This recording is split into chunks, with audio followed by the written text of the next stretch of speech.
The wind, sharp as shattered ice, carried the scent of pine and impending snow through the jagged peaks of the Blackwood Mountains.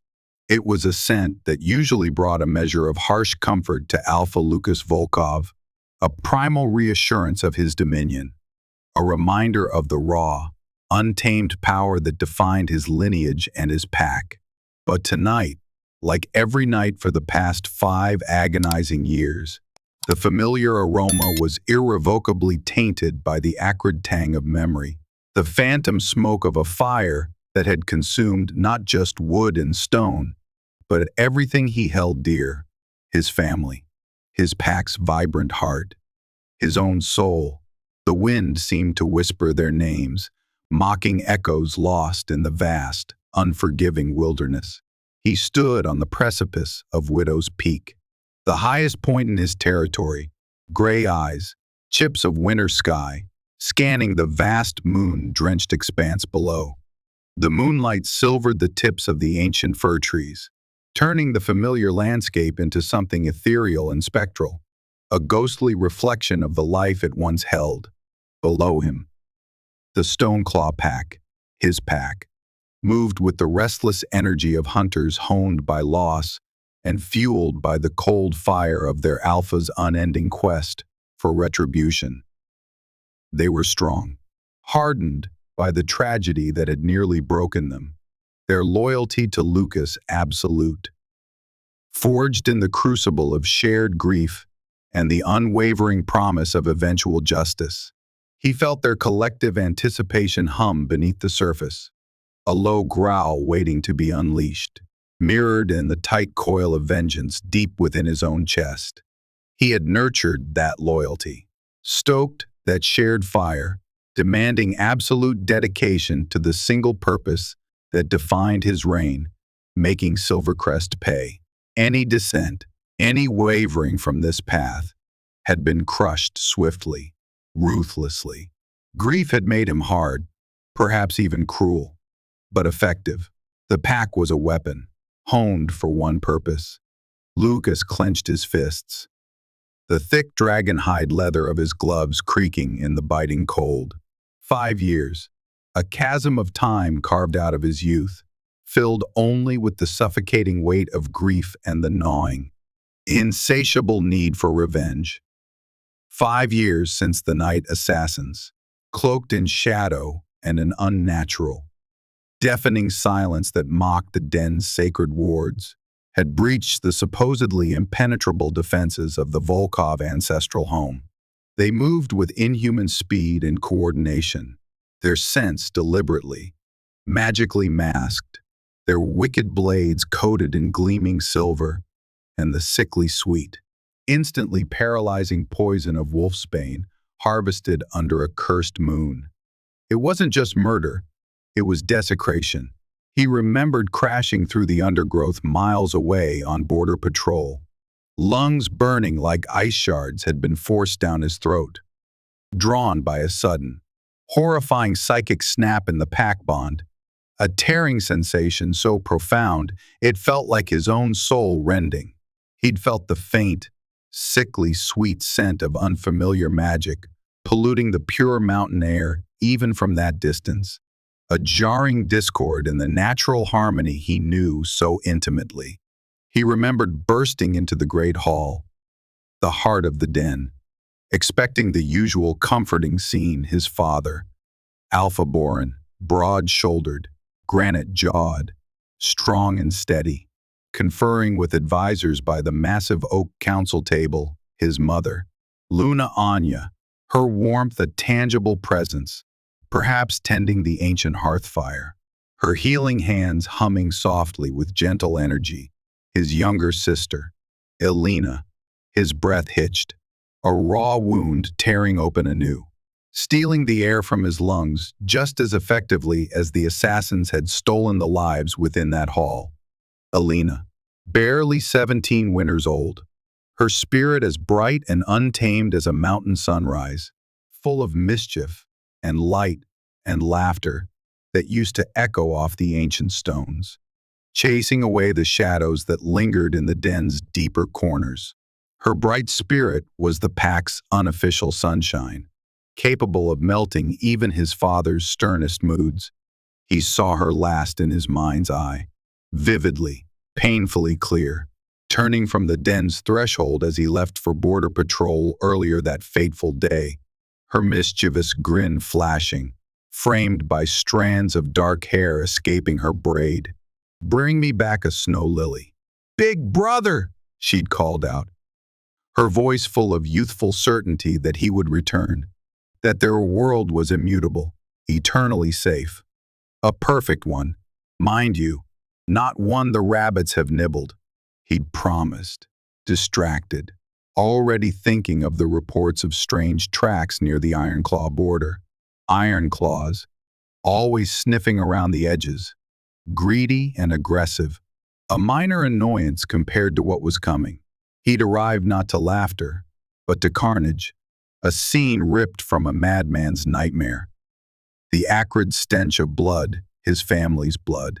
Their unique Volkov scent profile, thick and coppery, mingling obscenely with the reek of the intruder's strange, alien magic and the lingering ozone crackle of whatever dark pact or forbidden spell had shielded them. Silencing the wards woven by generations of Volkov alphas, his father lay near the shattered alpha throne, his legendary battle axe lying broken beside him, his teeth still bared in a final snarl of defiance, even in death. His mother was sprawled near the hearth, her healing hands, usually so vibrant with life force, still outstretched as if trying to ward off the inevitable. A look of profound shock etched onto her serene features. And Alina, he'd found her huddled in a corner near the entryway, small and broken, her bright eyes wide with terror fixed on the empty doorway. The pristine snow lily he'd plucked for her crushed forgotten in the leather pouch at his belt. The image seared itself behind his eyes, a constant, recurring torment.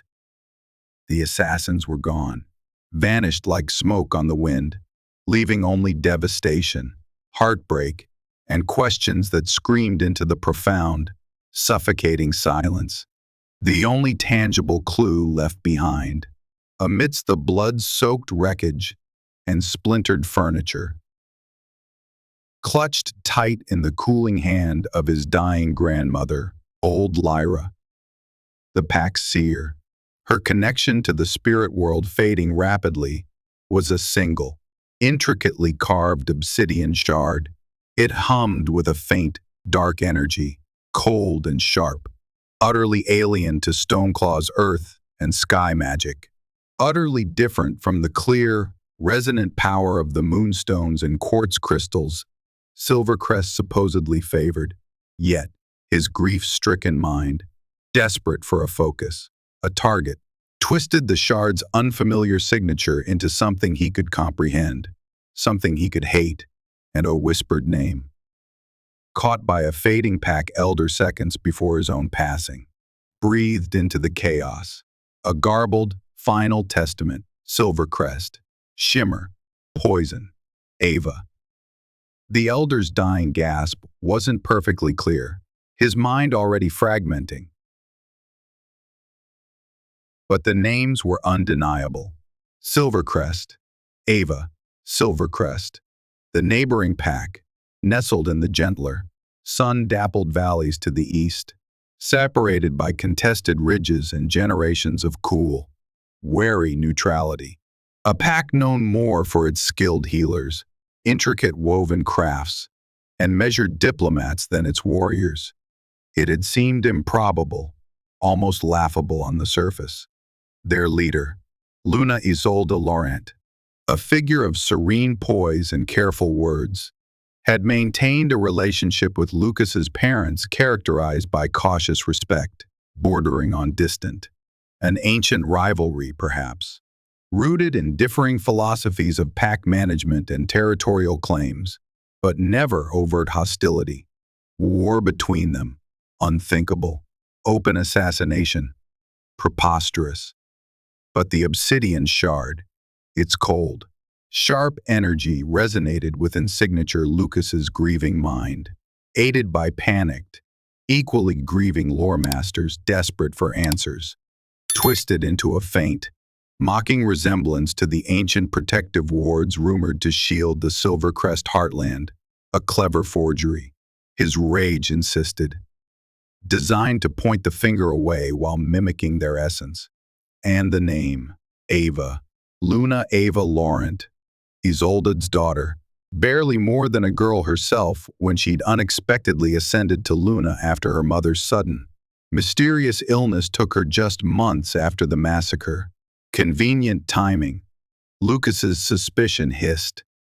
Isolde, perhaps too bound by tradition or wary of Boren's strength, would never have sanctioned such an act. But Ava, young, ambitious, thrust into power unexpectedly. Perhaps the daughter lacked her mother's restraint. Perhaps she saw opportunity in Stoneclaw's devastation. Perhaps she allied with darker forces to solidify her sudden claim to leadership. For 5 agonizing years, Lucas had stalked the edges of this conviction. He gathered whispers, fragments, paid shadowy informants operating in the gray spaces between territories, tracked elusive scents on the shifting winds that seemed to confirm faint Silvercrest crossings near the time of the attack, crossings dismissed by others as normal migratory drift or coincidental hunting parties. He'd built a case piece by painstaking, grief-fueled piece, his profound sorrow hardening into a diamond-sharp, unshakable certainty that felt like the only solid ground left beneath his feet.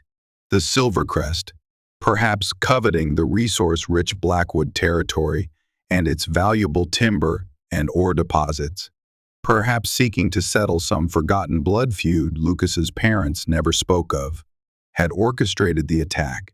And Ava Laurent, the young Luna, cool and calculating behind a serene facade, must have been the architect, or at least complicit.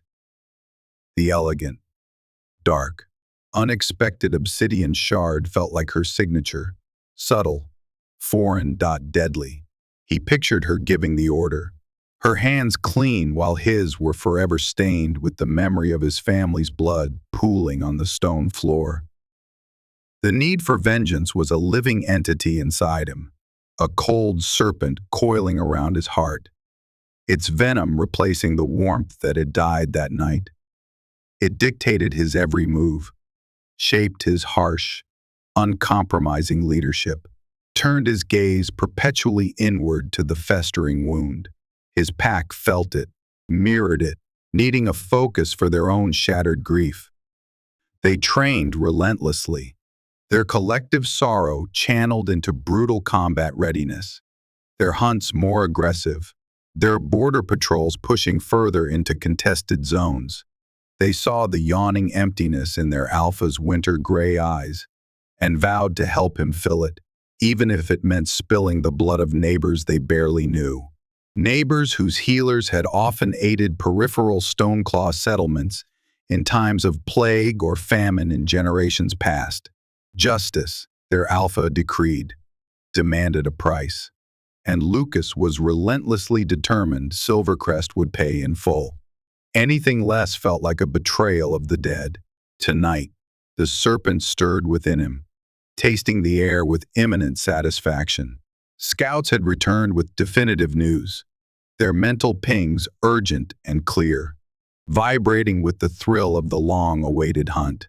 Luna Ava Laurent was traveling with a surprisingly small envoy to the Sunstone Glade, a sliver of neutral territory nestled uneasily between their lands, ostensibly for a traditional, low-key solstice gathering with a few minor, unaffiliated hill packs.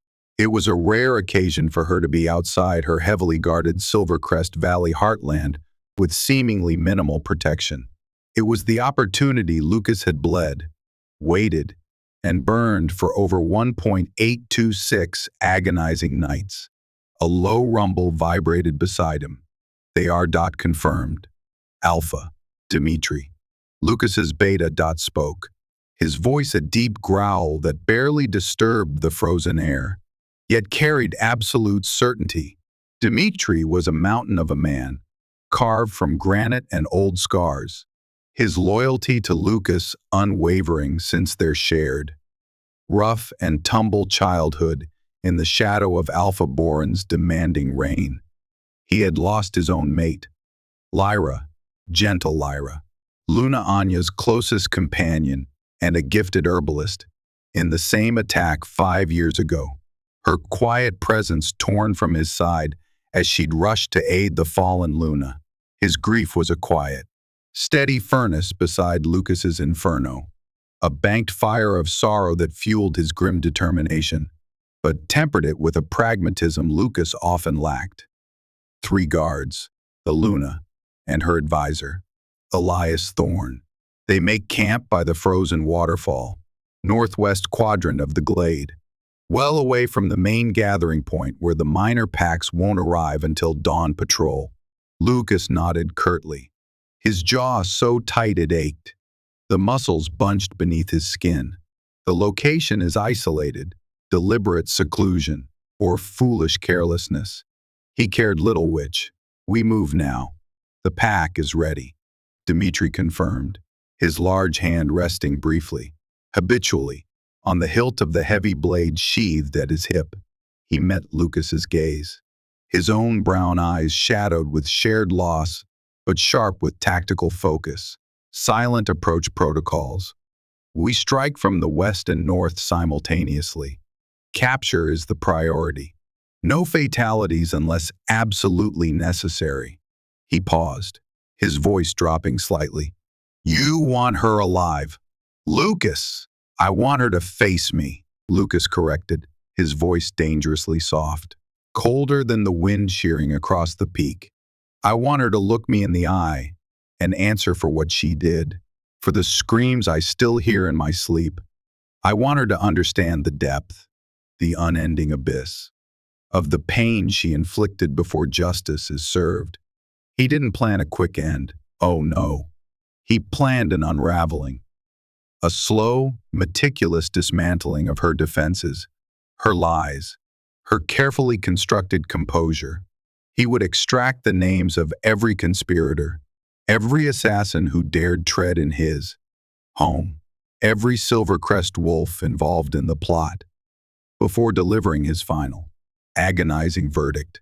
Let her witness the strength of Stoneclaw, feel the weight of its grief firsthand.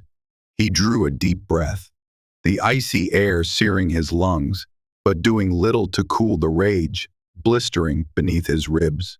He closed his eyes for a fleeting, agonizing second, picturing Alina's mischievous smile, toothy and bright, his mother's gentle hand brushing hair from his brow after a nightmare, his father's proud, approving gaze after his first successful solo hunt of a great elk. The images were fuel, pure, high-octane gasoline poured onto the pyre of his hatred. When he opened his eyes again, they were pure obsidian, reflecting the merciless moonlight, utterly devoid of anything but chilling resolve.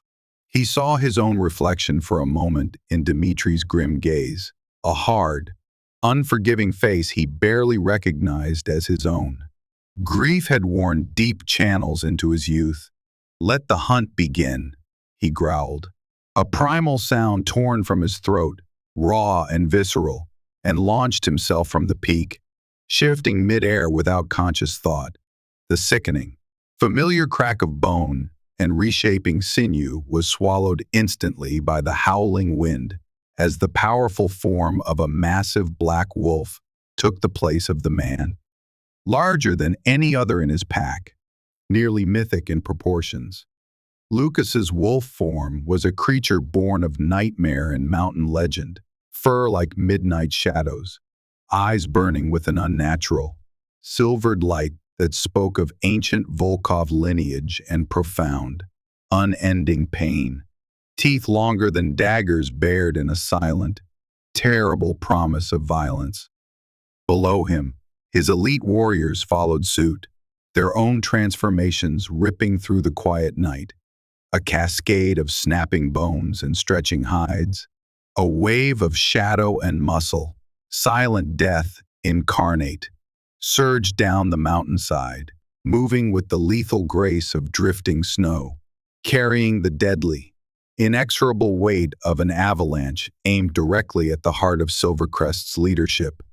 They were the embodiment of his vengeance, finely tuned instruments of his will.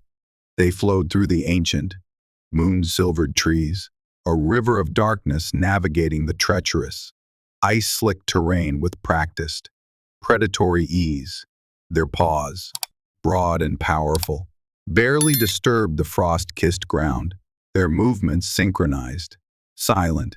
Lucas led the charge, his wolf's heightened senses straining, filtering the myriad scents of the nocturnal forest, damp earth, dormant vegetation, the lingering musk of elk, the sharp, panicked tang of rabbit and fox freezing in their path, until he isolated the one he sought, the one he'd hunted in his mind for 5 years.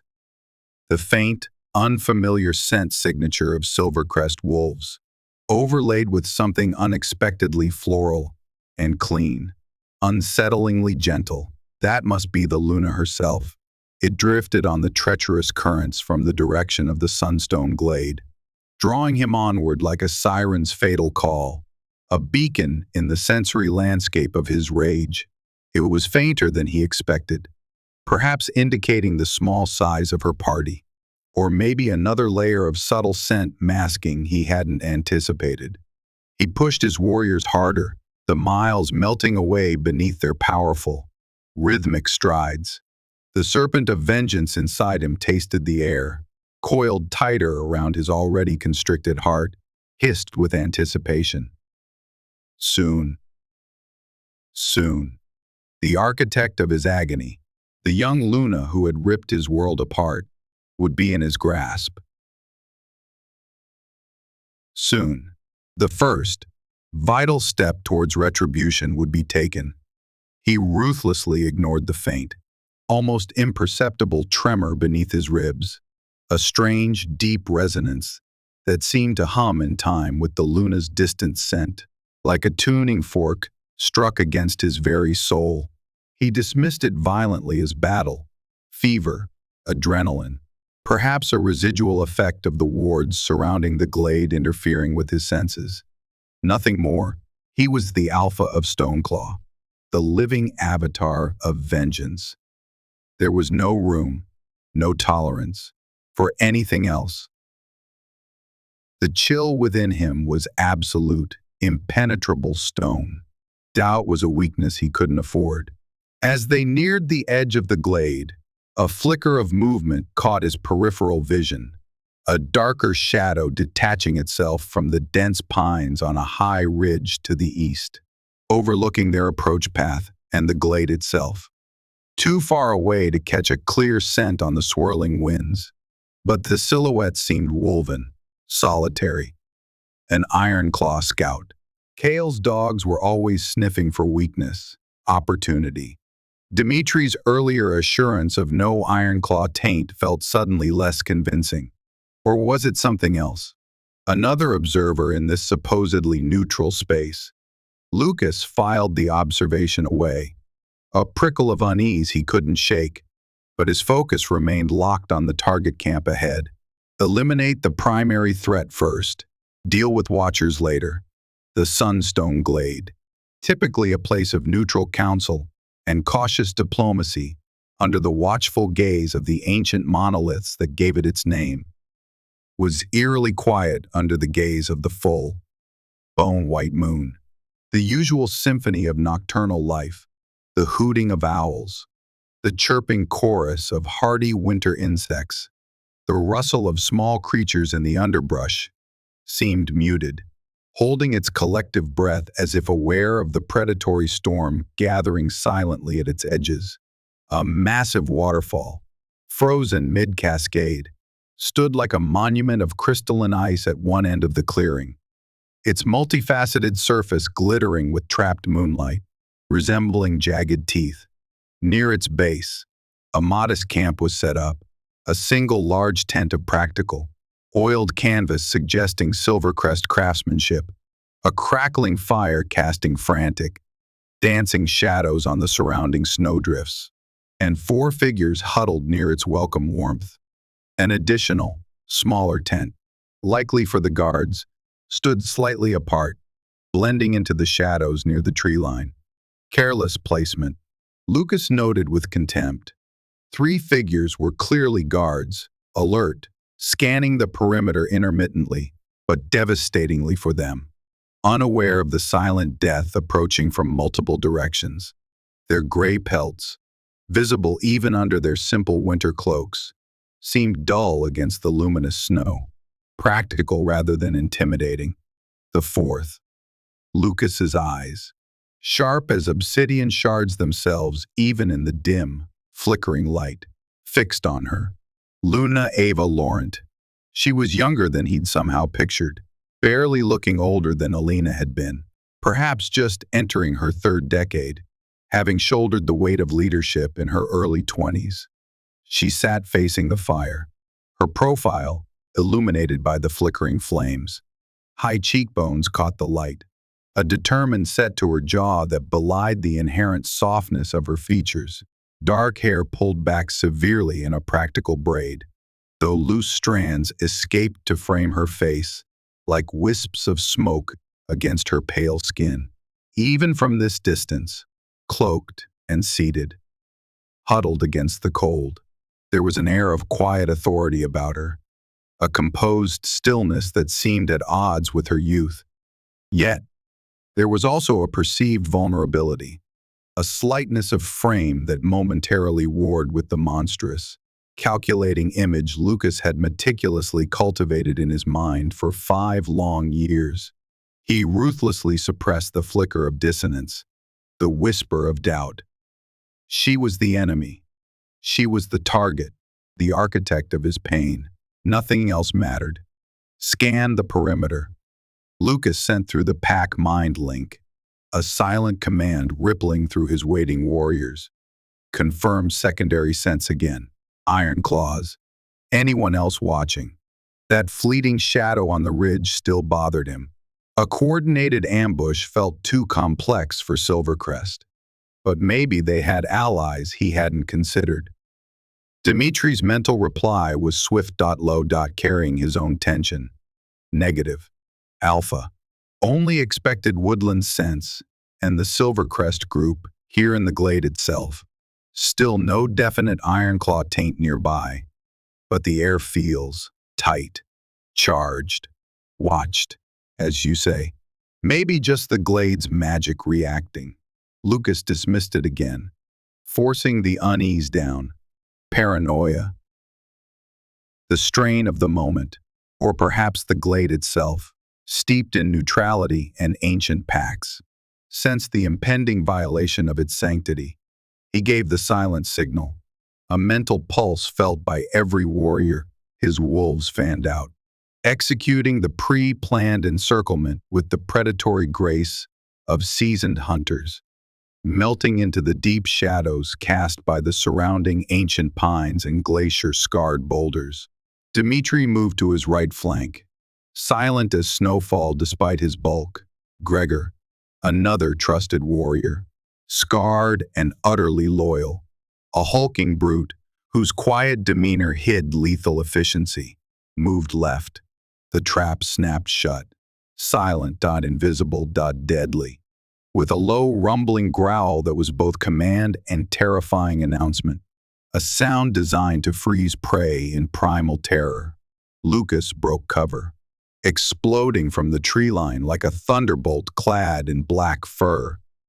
Simultaneously, his warriors emerged from the shadows on all sides, a ring of darkness and snarling teeth tightening rapidly around the small, suddenly vulnerable camp.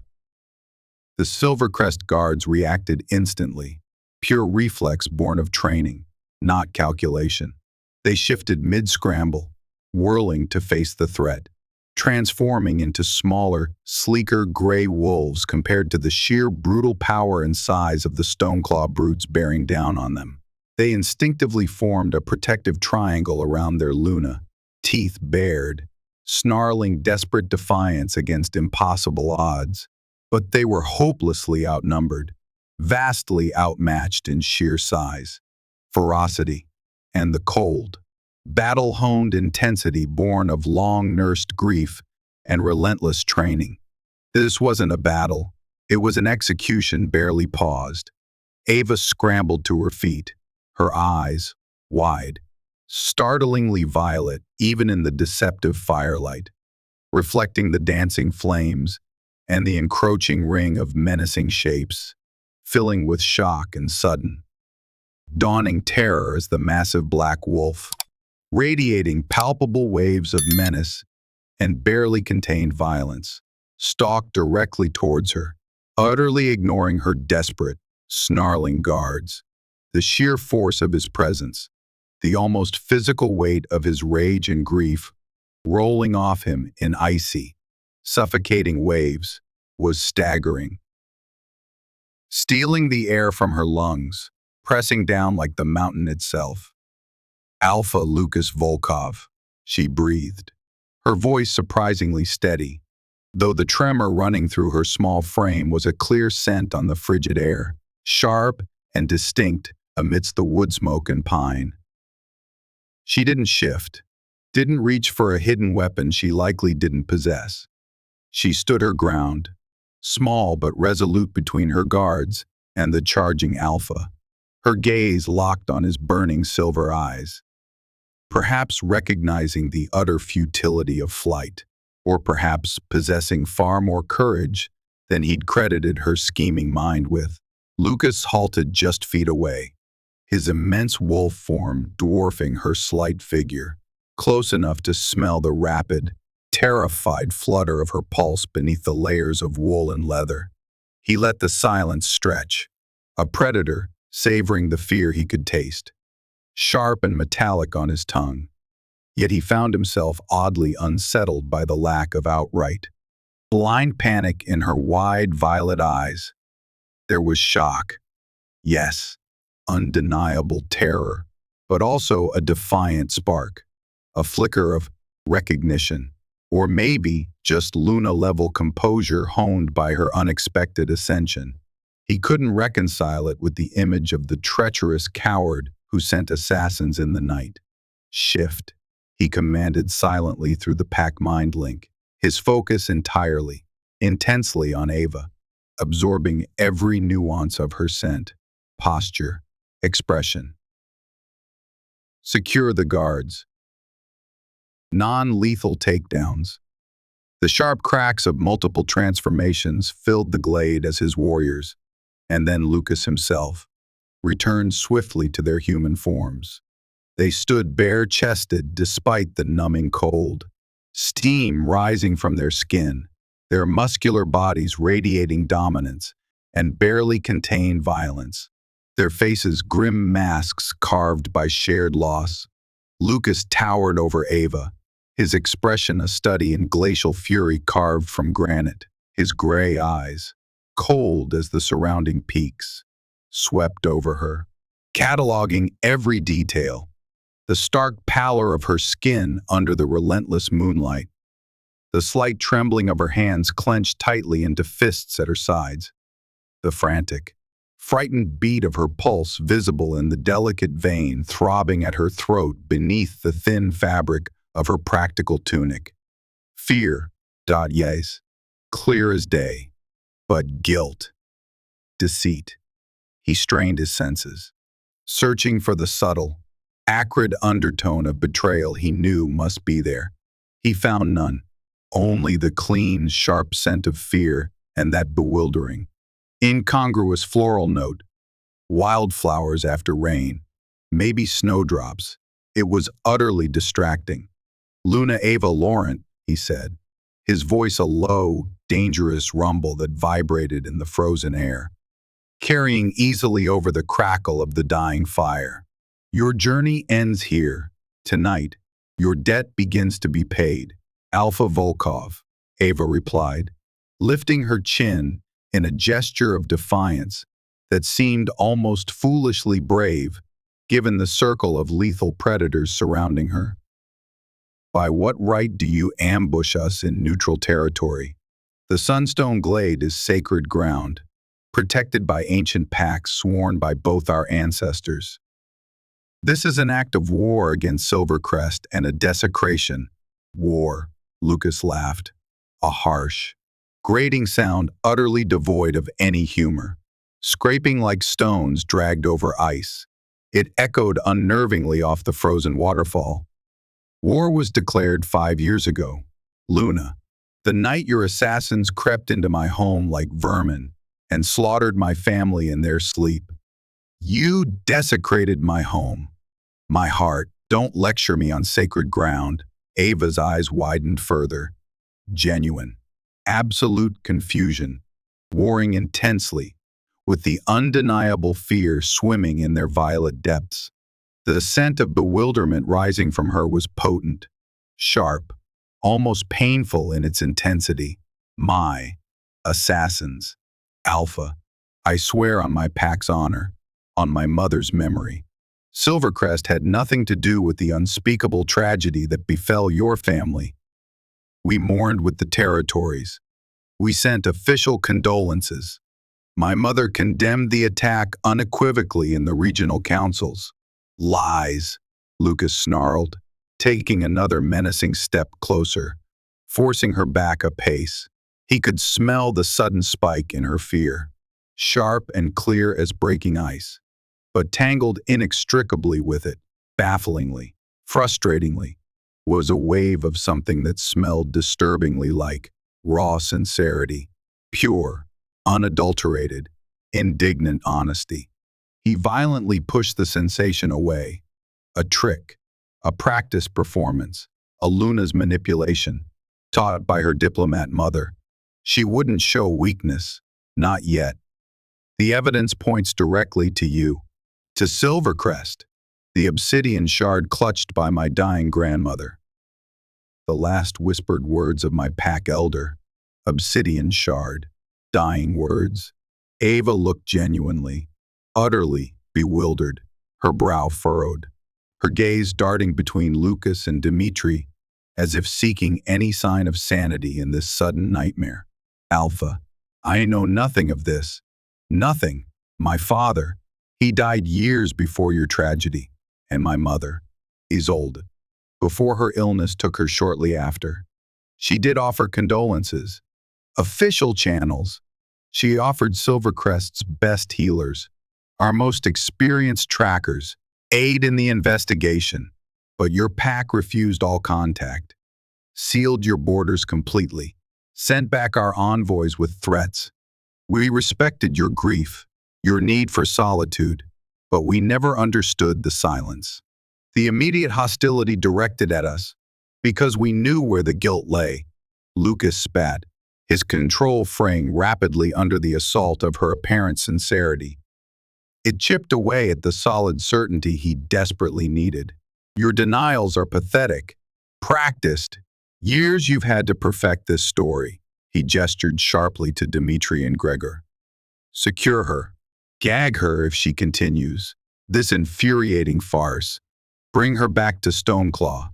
Her guards. He paused, his cold gaze sweeping contemptuously over the 3 defiant Silvercrest wolves, now pinned helplessly beneath the weight and claws of his much larger warriors. Snarling but unable to move. Disarm them. Confine them separately. They will bear witness to their Luna's long overdue justice, Ava cried out. A sound of pure, desperate protest, not theatrical fear, as Dimitri and Gregor moved purposefully towards her, their faces grim, following orders despite the confusion clouding Dimitri's scent. No! Lucas, listen to me. Please! This is a mistake. A terrible, catastrophic mistake. I am innocent. Innocent. The first tell you. Her voice cracked with desperation, raw and pleading, utterly devoid of calculation. She struggled instinctively, uselessly, against the inevitable, as Dimitri's large hand reached for her arm, rough but careful not to break the skin yet. A strange jolt, like lightning arcing down his spine, shot through Lucas. It wasn't just his anger surging. It was something deeper, more primal, something rooted in the very core of his being, in his wolf's ancient instincts. His own wolf surged powerfully within him, a sudden, inexplicable, fiercely possessive wave washing over him. Not rage at her, but a visceral, uncontrollable instinct to shield her. From his own men, from his own orders.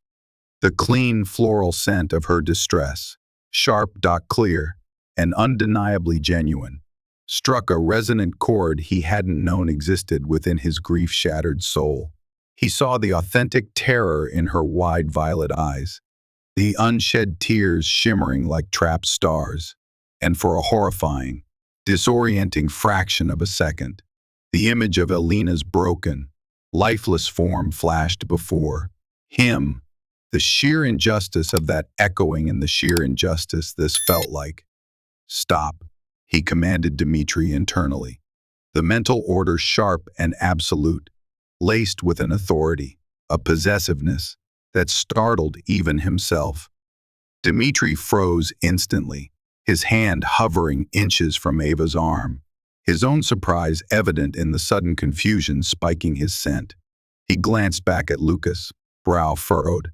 Lucas stepped forward again, his shadow engulfing Ava completely. He reached out, not with violence this time, but cupping her chin with his rough, calloused fingers, forcing her to meet his intense gaze.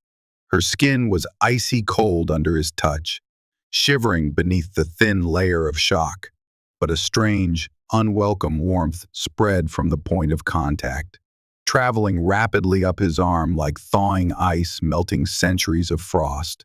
Her eyes, up close, were a startling shade of deep, vibrant violet, impossibly wide, luminous even in the dim firelight, and filled with a terrifying mix of fear and fierce, unwavering, indignant defiance. He could smell her scent intensely now, wildflowers after a spring rain, clean damp earth, snow melt sweetness, and something uniquely, inexplicably her. It didn't smell like deceit. It didn't smell like bloodlust or calculation. It smelled achingly pure, untainted, innocent. And beneath the fear, beneath the desperate denial, he felt it again, stronger now, undeniable, terrifying, that strange, humming resonance, a powerful magnetic pull that seemed to tug at the very core of his being, syncing his heartbeat with hers for a dizzying, impossible moment. His wolf, the primal core of his being, recognized something in her, something ancient and irrefutable, something sacred, even as his rational, grief-stricken human mind screamed betrayal, manipulation, enemy, killer, mate. The thought blindsided him. An utterly ludicrous, impossible, blasphemous notion striking him like a physical blow, knocking the breath from his lungs, his fated mate. The other half of his soul, the one female wolf in existence, destined by the ancient moon spirits to complete him, to share his burdens, to continue his lineage. It could not be her, not the architect of his family's brutal demise, not the focus of 5 years of consuming hatred. It was unthinkable, a cosmic joke of the cruelest, most malicious kind. It had to be a trick of his strained senses, frayed by years of corrosive grief and simmering hatred, or perhaps some insidious silver-crest witchery she was weaving even now, using some forgotten Laurent blood magic to confuse him, to save herself. Laurents were known for subtle mind arts, whispers said. He snatched his hand back as if burned, revulsion warring violently with the unwanted, undeniable pull. Disgusted by the thought, by the momentary, treacherous lapse in his iron resolve, he saw the confusion, the flicker of hurt that crossed her face at his abrupt withdrawal, quickly masked by fear again. "Take her," he ordered again, his voice harsher than before. rough with the monumental effort to cover his own chaotic inner turmoil. The earthquake shaking the foundations of his certainty. Gently, he added, the words slipping out unbidden, shocking himself, and earning another confused glance from Dmitri. No marks, he gritted out, turning away, abruptly, unable to bear looking into those violet eyes any longer, afraid of what he might see, what he might feel. He couldn't explain the last command, not even to himself. Perhaps some lingering shred of Volkov honor warring with his grief, or something else, something related to the impossible Ember word his mind refused to accept. Ava didn't struggle physically as Dmitri and Gregor, exchanging another quick, confused glance at their alpha's erratic commands, carefully bound her wrists with smooth, silver-laced cuffs, not tight enough to burn werewolf skin immediately, but a potent symbol of captivity and an effective deterrent against attempting to shift or channel complex magic. Her advisor, Elias Thorne, a thin, sharp-eyed older wolf who hadn't uttered a word but whose gaze missed nothing, was similarly bound. But Ava's eyes, those startling violet eyes, never left Lucas's face as they began to lead her away towards the waiting Stoneclaw warriors hidden in the tree line. Pleading, searching, filled with a desperate, frantic innocence that chipped away relentlessly at the edges of his diamond-hard certainty, like water relentlessly dripping on stone. "Lucas, I swear to you," she whispered, as they marched her into the shadows, her voice carrying with chilling clarity in the frozen, silent glade. "You are making a terrible mistake. The enemy who hurt you is not me. You are blinded by your grief. Please, think." Her words echoed in the suddenly vast silence long after she was swallowed by the dark trees. Taken by the shadows of his pack, Lucas stood alone by the dying fire. The lingering scent of her fear and that inexplicable floral fragrance ghosting around him, mocking his hard-won conviction. He looked at the frozen waterfall, its icy surface reflecting the cold, impartial, almost accusing moon. Blinded by grief, the serpent of vengeance hissed violently within him, tightening its coils possessively, desperately reminding him fiercely of the blood, the fire, the unbearable, agonizing loss of Alina. His mother, his father. She lies. She has to. Remember them. He had the culprit. He had the key to unraveling the entire conspiracy. He had Luna Ava Laurent. He had justice within his grasp. But for the first time in 5 long, hate-fueled years, a sliver of doubt, cold and sharp as an ice shard, pierced through the thick armor of his hatred. The resonance he'd felt, the lack of deceit in her scent, the raw, unwavering sincerity in her eyes, her desperate plea echoing Alina's lost innocence. It didn't align with the calculating monster he'd hunted for so relentlessly. He pushed the doubt down violently, crushing it before it could take root, burying it deep beneath the mountain of his pain. He had come too far, sacrificed too much, burned too many bridges, to falter now based on a scent and a treacherous feeling. She would be interrogated.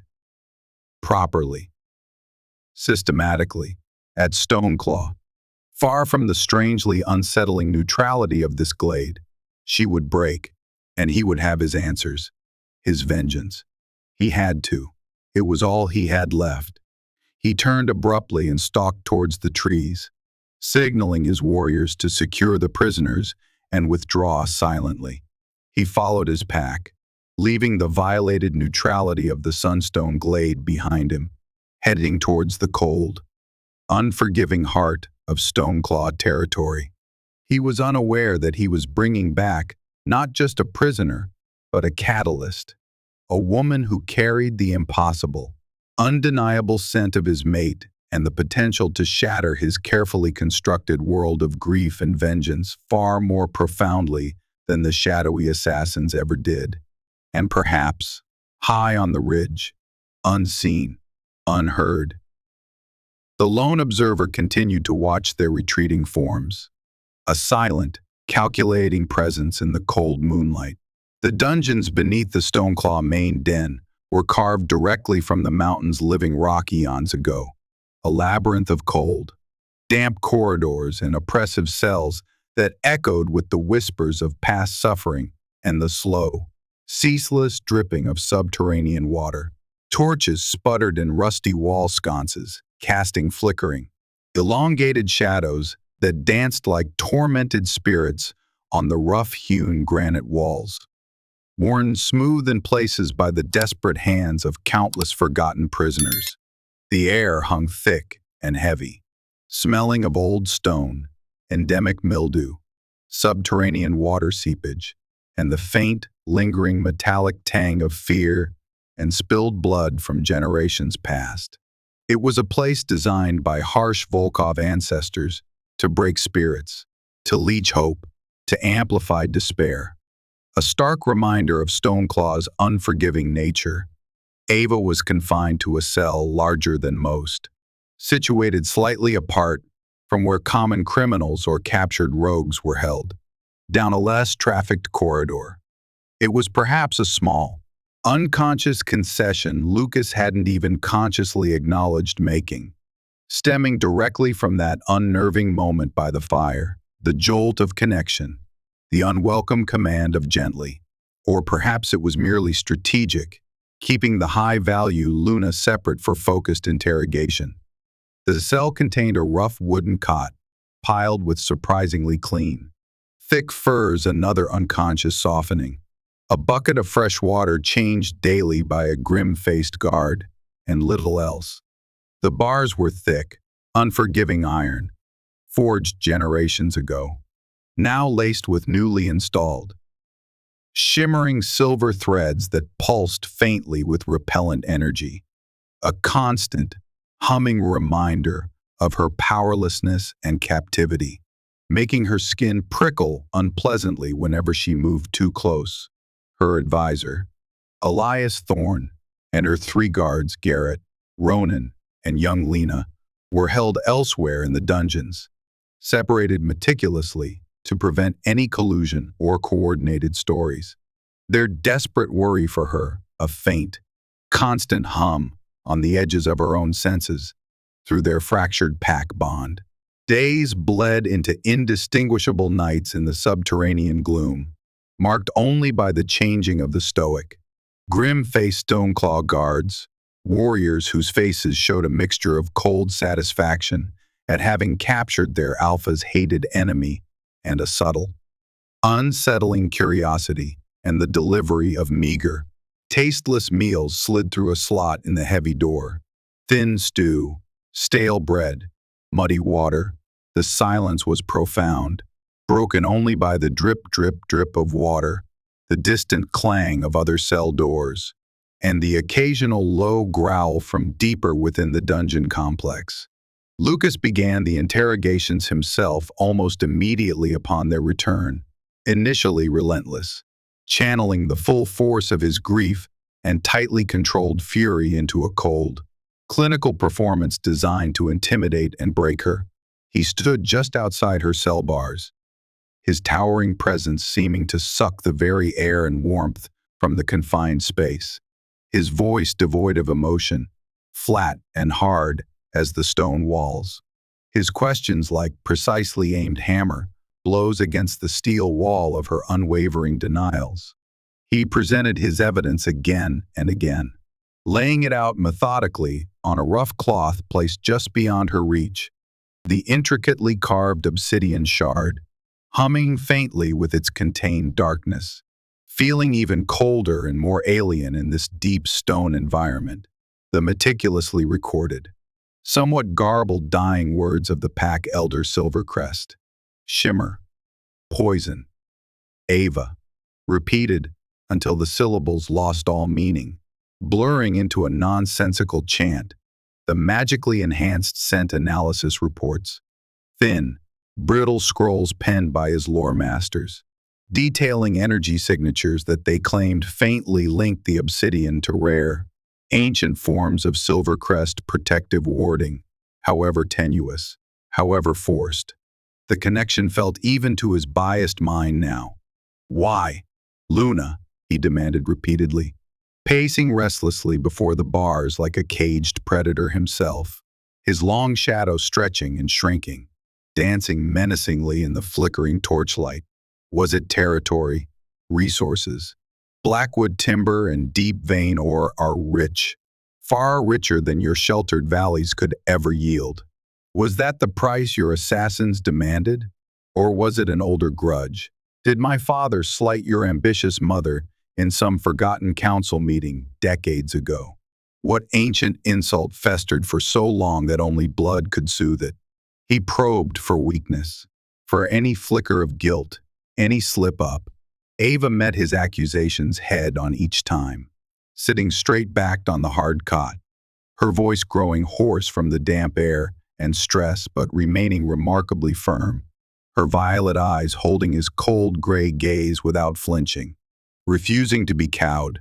No, Alpha Volkov. On all counts, no. I told you, and I will keep telling you until you hear the truth. I do not know where that shard came from, but it was not Silvercrest property or magic.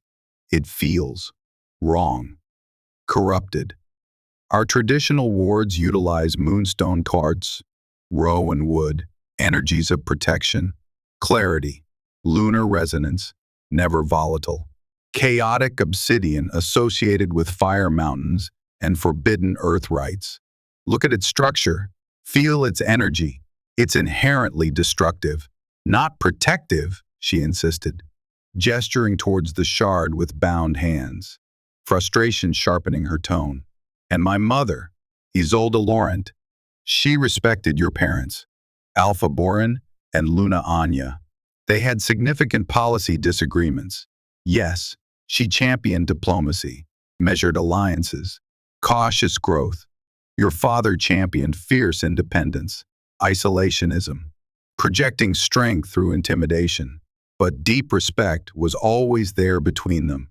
Beneath the political maneuvering, she would never, ever sanction cold-blooded murder, especially not of children. It goes against every tenet of Silvercrest belief. Your respected mother is dead, Lucas countered coldly, the words tasting like ash on his tongue, reminding him brutally of his own losses. Conveniently ill, conveniently passing just months after my family was slaughtered, leaving you in charge. You rule now. Perhaps you lack her scruples. Perhaps you saw a quicker path to power, a way to eliminate a rival pack and solidify your shaky claim before other Laurent cousins could challenge you. He struck deliberately at her known point of grief, seeking a reaction. Any reaction other than this infuriatingly calm denial. Pain, sharp and raw as a fresh wound, flashed deep in her violet eyes at the cruel mention of her mother's passing, quickly masked by hard-won composure, a tightening of her jaw. I rule in her tradition, Alpha, with honor, peacefully, she replied, her voice dropping low, laced with controlled fury. We gain nothing from war, especially not with a pack as formidable, as notoriously harsh, as Stoneclaw. It makes no strategic sense whatsoever. You border the aggressive Ironclaws on one flank, unpredictable human settlements on another. Engaging you would leave our own borders fatally exposed. Think. Use the cold, hard logic you alphas pride yourselves on. He continued circling the cell, relentlessly, his own wolf restless and agitated beneath his skin, disturbed not just by righteous anger anymore, but by her infuriating proximity, by the unwavering, almost crystalline conviction in her voice and scent. He could smell her fear. Yes, it spiked whenever he drew too close to the bars, whenever his voice dropped to that low, predatory growl he used to dominate challengers. But beneath it, layered thick and undeniable as the bedrock of the mountain, was frustration, righteous, indignation, and a deep, resonant honesty that grated painfully against the narrative he had clung to for 5 agonizing years. He remembered the jolt, the impossible magnetic pull he'd felt in the glade, the mate whisper his soul had screamed.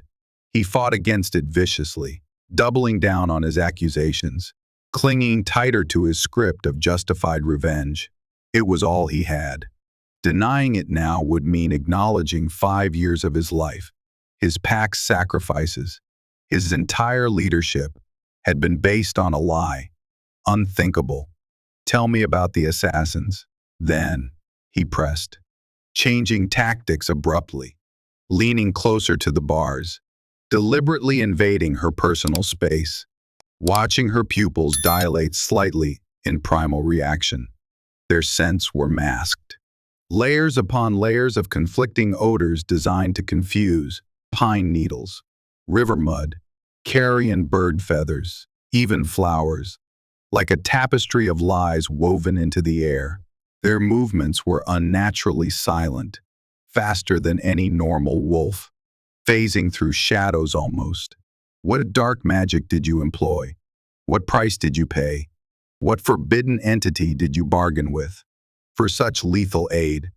I know nothing of such magic, Ava insisted, rising suddenly from the cot, pacing the small confines of her cell like a caged storm herself. Her bound hands clenched at her sides. The frustration pouring off her felt utterly real. Silvercrest healers and lore keepers work with natural energies. Alpha, with the cycles of the moon, with herbs, sunlight, clear, flowing water, earth currents, gentle spirit whispers, not whatever forbidden, predatory darkness you describe, the attack you suffered, the residual magical energies you must have sensed. It sounds ancient, violated, something utterly forbidden by the pact of the elders that governs all recognized pacts. Something like the legends the old ones whisper about. The shadow covens. He watched her pace, the fluid grace of her movements, even confined and under duress, reminding him unwillingly of a cornered snow leopard, trapped but utterly unbroken, fiercely protective of its truth. He forced himself back into analytical mode, detaching from the unwelcome flicker of empathy.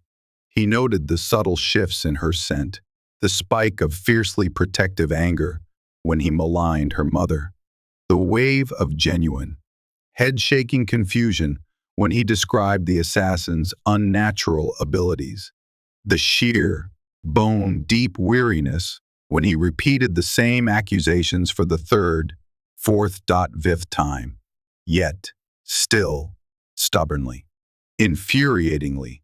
There was no discernible scent of deception, no flicker of guilt or cunning calculation in her expressive violet eyes, only a desperate, almost painful earnestness that felt increasingly, terrifyingly genuine. He wasn't the only one noticing. His own pack members, particularly his inner circle, who witnessed parts of the interrogations or felt the conflicting waves of emotion rolling off their alpha, began to show subtle signs of unease. Dmitri, ever observant, his own grief, a constant, grounding mirror to Lucas's own, but always tempered with battlefield pragmatism, approached Lucas one bleak evening several days into AVA's captivity.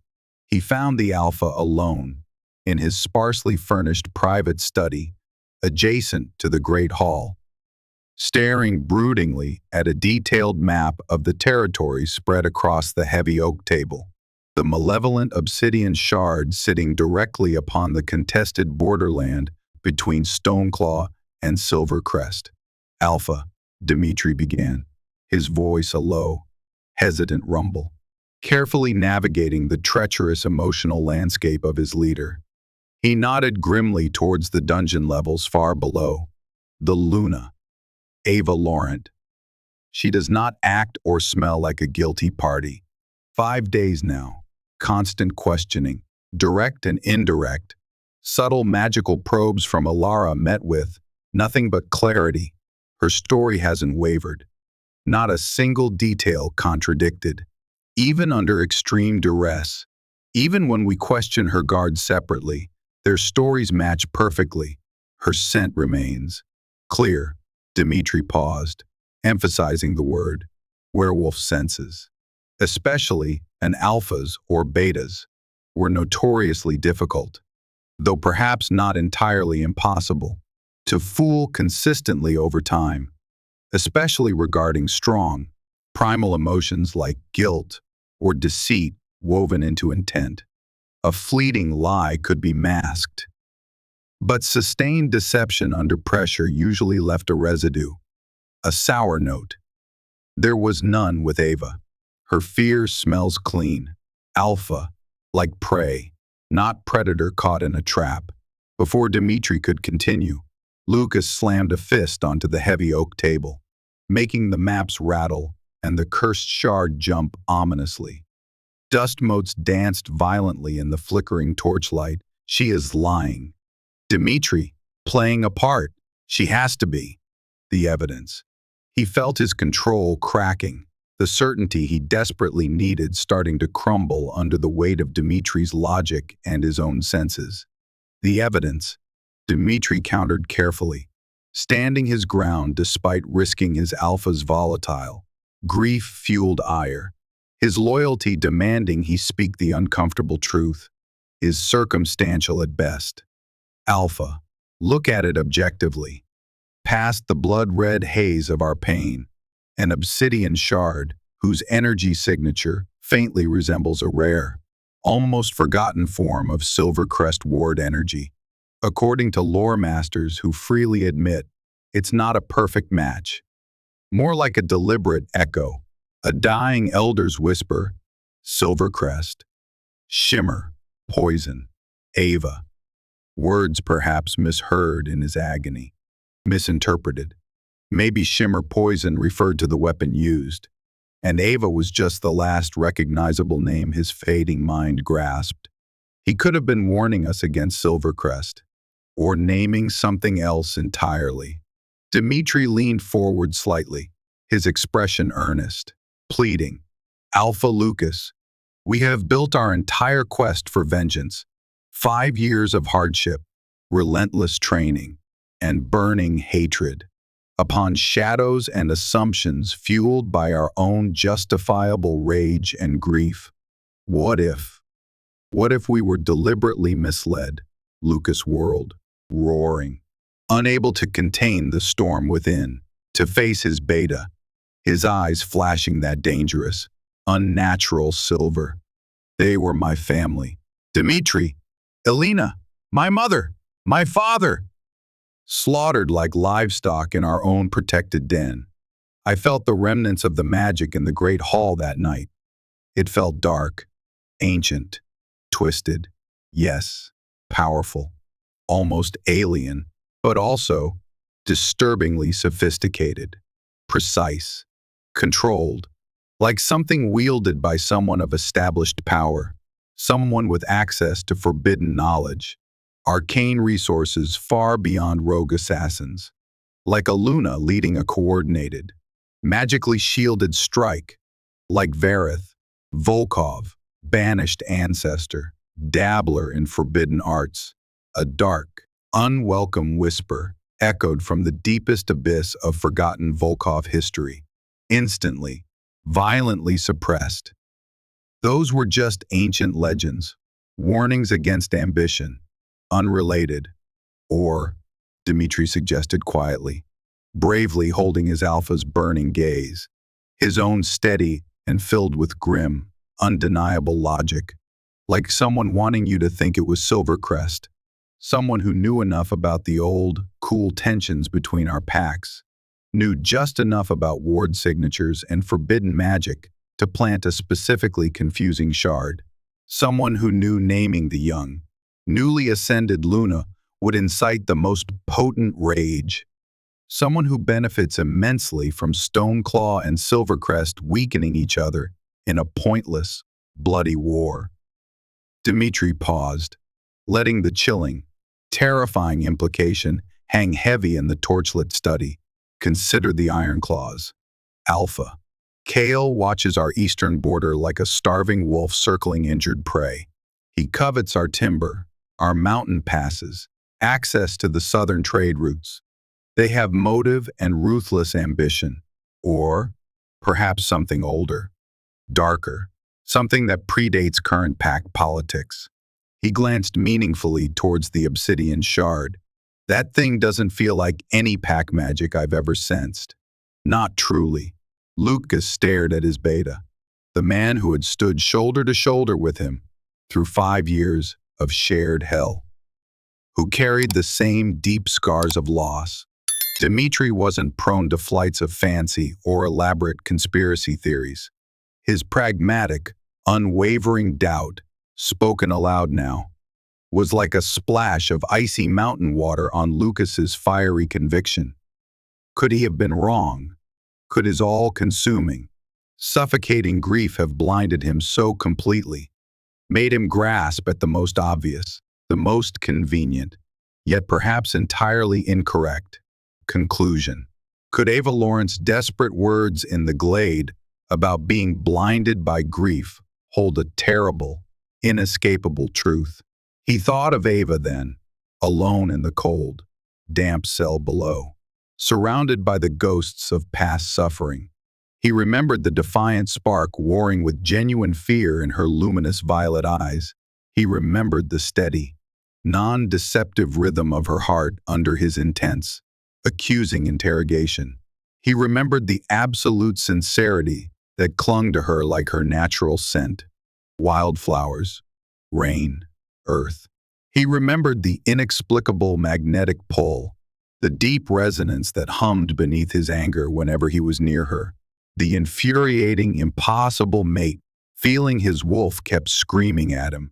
No, it cannot be. Mate, enemy. It's impossible, absurd. But the seed of doubt planted by his own unsettling experience in the glade, watered by Ava's unwavering denials, and now carefully nurtured by Dimitri's quiet logic, began to sprout tenacious, stubborn roots in the barren, compacted ground of his certainty. He found himself compulsively re-examining the evidence laid out before him, not looking for confirmation of Ava's guilt anymore, but actively searching for inconsistencies, for holes in his own carefully constructed, desperately needed narrative of revenge. He retrieved the obsidian shard, turning it over and over in his calloused hands, feeling its cold, alien thrum. He forced himself to sense beyond the immediate layer of darkness, comparing its underlying energetic structure again to detailed descriptions and samples of known Silvercrest warding artifacts stored in the deep archives. The resemblance was superficial at best, forced, like a poorly painted mimicry, a clever lie overlaying a deeper, more sinister truth. He had wanted to see the connection, so he had seen it. He finally gave Dmitri new, hesitant orders, his voice low, almost ashamed. Discreetly, he commanded, avoiding his beta's knowing gaze. Send your most trusted scouts, the silent ones. Not towards Silvercrest to spy as usual, but quietly, carefully, towards the remote eastern ridges near the Shadowfen Marsh and the borders with the Ironclaw Pack, and, further north, towards the old Whisperwind ruins. Grandmother Lyra always said those stones held dark echoes. Gather ambient sense, residual magical signatures. Check for any unusual activity, any trace of obsidian-based magic residues, any signs of recent passage by magically masked individuals, anything out of place, however small, however seemingly insignificant. Report only to me. Dmitri accepted the new orders with a grave nod, relief and grim understanding mingling in his scent. The shift, however small, had begun. Lucas significantly reduced the frequency and intensity of his interrogations of Ava, replacing the relentless questioning with periods of silent, almost unnerving observation. He'd stand outside her cell for long stretches, deliberately hidden in the deepest shadows of the torchlit corridor, watching her when she thought she was alone. She spent hours meditating, her breathing even, her posture serene despite her grim surroundings, a testament to remarkable inner strength and discipline. She wasn't plotting, wasn't railing against her captivity. She was centering herself, conserving her energy. Sometimes, she would trace intricate, flowing patterns on the dusty stone floor with a piece of charcoal apparently scavenged from a discarded torch sconce holder, a small act of defiance, of reclaiming her space. He saw her speaking softly to her absent guards through their strained pack bond, offering reassurance he couldn't quite decipher. She hummed softly as she drew sometimes, ancient Silvercrest healing chants, melodies meant to soothe and mend, not harm or incite. There was no malice in her posture, no scheming calculation in her quiet solitude, only a profound sadness layered over weary resilience, and that unyielding core of inner strength that both infuriated and unwillingly impressed him. One evening, wrestling with the growing chasm between his certainty and the reality before him, breaking his own unspoken rule about maintaining distance, he brought her the meager meal tray himself, an act he couldn't logically explain, driven by a nascent, unwelcome guilt and that persistent, infuriating pull he felt whenever he was near her level of the dungeons. He found her sketching again on the dusty floor, lost in concentration. She looked up sharply as his large shadow fell over her, startled, her violet eyes wide and vulnerable in the dim, flickering light before her composure clicked back into place. "What is this?" he asked, his voice gruffer than intended, trying to mask the turmoil inside, gesturing abruptly with the dented metal tray towards the intricate drawing spreading across the stones at her feet. Ava hesitated for a moment, her gaze flickering from his face to the drawing and back, perhaps weighing the risk of engaging him. Then she replied softly, her voice slightly hoarse from disuse. "It's a traditional Silvercrest warding knot for protection against external darkness and internal turmoil." She looked down at her creation, tracing one elegant curve with a fingertip.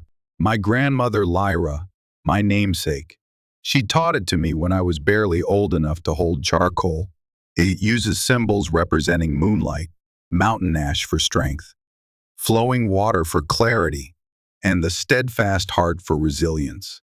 Lucas found himself kneeling impulsively, ignoring the suddenly unappetizing tray, examining the drawing more closely. It was complex, beautiful, woven with flowing curves and intricate interconnections, radiating a tangible sense of peace, of light, of harmonious balance.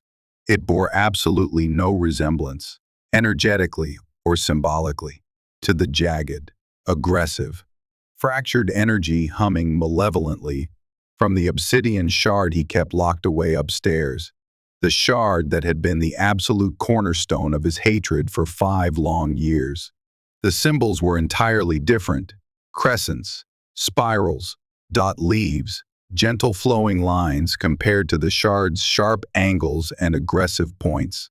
The magical intent he sensed emanating from the drawing, compassionate protection, calming influence, was diametrically opposed to the violent aggression and consuming darkness embedded within the obsidian. "Obsidian," he said, the word feeling heavy, tight in his throat. "Is it ever used in traditional Silvercrest warding? For any purpose, even obscure ones?" Ava shook her head vehemently, instantly, meeting his gaze directly, her own reflecting absolute, unwavering certainty. "Never. Alpha. Never. It resonates with volcanic, chaotic earth energy. Unstable. Dangerous. Prone to corruption by darker forces. It's antithetical to Silvercrest philosophy and our deep connection to lunar cycles, natural rhythms, and clear, flowing energies. We use materials that channel calm, clarity, growth, and healing, moonstone, quartz, silver, sacred woods, pure water. She leaned forward slightly, her earlier frustration resurfacing, but this time channeled into passionate explanation. Her earnestness a palpable force in the small cell. Whoever left that shard at your den knew, or deliberately exploited the likelihood that you, in your grief, wouldn't know or wouldn't care. It was not of Silvercrest origin. They used its superficial darkness, perhaps magically altered its immediate resonance slightly with a sacrificial coating, to point a deliberately misleading finger, to misdirect your righteous fury towards your most obvious, if unlikely, neighbor. He stared at the delicate warding knot on the floor, its gentle symbols seeming to pulse softly with protective energy in the flickering torchlight. Then back at her face, illuminated by the single unsteady flame. He saw the unwavering earnestness, the absolute conviction, the lack of any hidden evasion in the depths of her violet eyes. And finally, he allowed himself to consciously, fully acknowledge the truth his senses, his wolf, Dimitri's inescapable logic, and his own growing observations had been screaming at him for days. The undeniable mate resonance, the complete lack of deception in her scent or demeanor, the glaring inconsistencies in his own carefully constructed case when viewed without the blood-red filter of rage and overwhelming grief. The serpent of vengeance recoiled violently within him, thrashing, hissing in frantic, desperate protest. Wounded and starving, feeling its suffocating grip weakening, loosening, being replaced by a dawning, horrifying, ice-cold realization that threatened to shatter him far more completely than his initial grief had. He had been wrong. Terribly, catastrophically, devastatingly wrong. He had hunted, captured, imprisoned, and psychologically tormented an innocent woman, an innocent Luna. He had very nearly plunged 2 packs into a bloody, senseless war based entirely on flawed assumptions and skillfully planted lies by an unknown, unseen enemy. The crushing, suffocating weight of that potential guilt slammed into him with far more force than his consuming grief ever had. The grief was a vast, dark cavern he had learned to navigate. This dawning guilt felt like a collapsing mountain burying him alive. He stood up abruptly, staggering back a step as if physically struck. The metal tray clattered unheeded from his suddenly numb fingers. Its contents, thin, greasy stew and stale black bread, spilling onto the cold stone floor, partially obscuring Ava's delicate warding knot. Ava flinched back instinctively from the unexpected noise and his sudden movement, startled alarm widening her eyes. Lucas didn't look at her. He couldn't. The shame was a physical force, burning him from the inside out, tightening his throat. He turned blindly and strode rapidly out of the dungeons, needing air, needing distance, needing to escape the weight of her innocent gaze, the quiet accusation in her steady resilience. He left her alone in the flickering light, the unpleasant scent of spilled stew mingling with the cold stone, her bewildered fear, and the lingering aura of her quiet strength. He needed to think.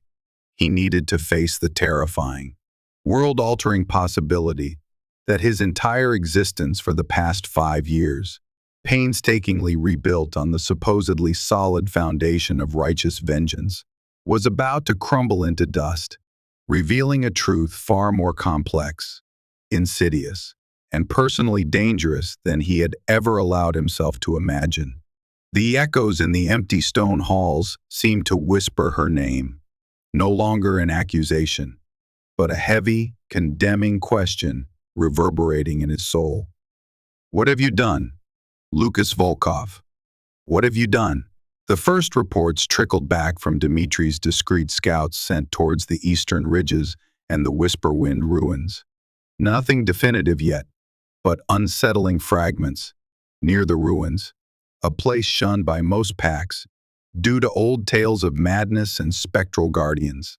The scouts found faint, unusually well-masked scent trails overlaid with the distinctive, chilling tang of ozone often associated with powerful, dark sorcery. More, disturbingly, they discovered small, carved obsidian figurines, crude, wolf-like shapes, left deliberately near ancient waystones, pulsing with a similar dark energy signature to the shard Lucas possessed, but fainter, cruder, like practice pieces or territorial markers. Near the Shadowfen borders, other scouts reported signs of recent, clandestine meetings, multiple masked scent trails converging and dispersing near hidden inlets, overlaid with the unmistakable, rank scent of Ironclaw warrior musk, Alpha Kale's patrols, pushing further than usual, or something more coordinated. The obsidian figurines were brought back, carefully wrapped. Lucas stared at them, the crude shapes mocking him. Someone was using obsidian magic in the region. Someone marking territory or leaving warnings near places of old power. Not Silvercrest. Unless Ava was a master manipulator on a scale he couldn't fathom. This pointed towards a third party, the Ashen Hand. Were the legends true? Consumed by this growing doubt and the chilling reports, Lucas realized he needed more information, more context than his own pack's limited archives and biased lore masters could provide. Ava had mentioned ancient, forbidden magic, shadow covens. Perhaps Silvercrest lore focused more on history and diplomacy. Held clues Stoneclaw, with its focus on strength and dominance, had dismissed or lost. An idea formed, risky, unconventional, bordering on madness given their situation. He needed to see beyond the shard, beyond the borders of his own territory and his own assumptions. There was one place mentioned in Volkov legends, connected to the Whisperwind ruins, a deeper, more dangerous site supposedly used by practitioners of forbidden magic centuries ago. A cursed library or vault, hidden deep within the mountains that straddled the neutral zone. Closer to Ironclaw territory, it was rumored to hold artifacts and texts related to the darker aspects of shifter magic, things deliberately purged from official pack histories after ancient wars. Finding it, let alone entering it, was a long shot. Fraught with peril. Doing it alone was suicidal. Doing it with his hated prisoner was unthinkable. Yet, the gnawing uncertainty, the faint hum of the mate bond he could no longer deny, and the desperate need for real answers pushed him. He needed Ava's knowledge, her different perspective, perhaps even her specific Laurent lineage's sensitivity to certain magical energies. He found himself rationalizing it, a reconnaissance mission, disguised as a tactical interrogation away from the den's oppressive atmosphere. Take her out, under heavy guard, towards the Whisperwind area. Gauge her reactions, see if her senses picked up anything he's missed.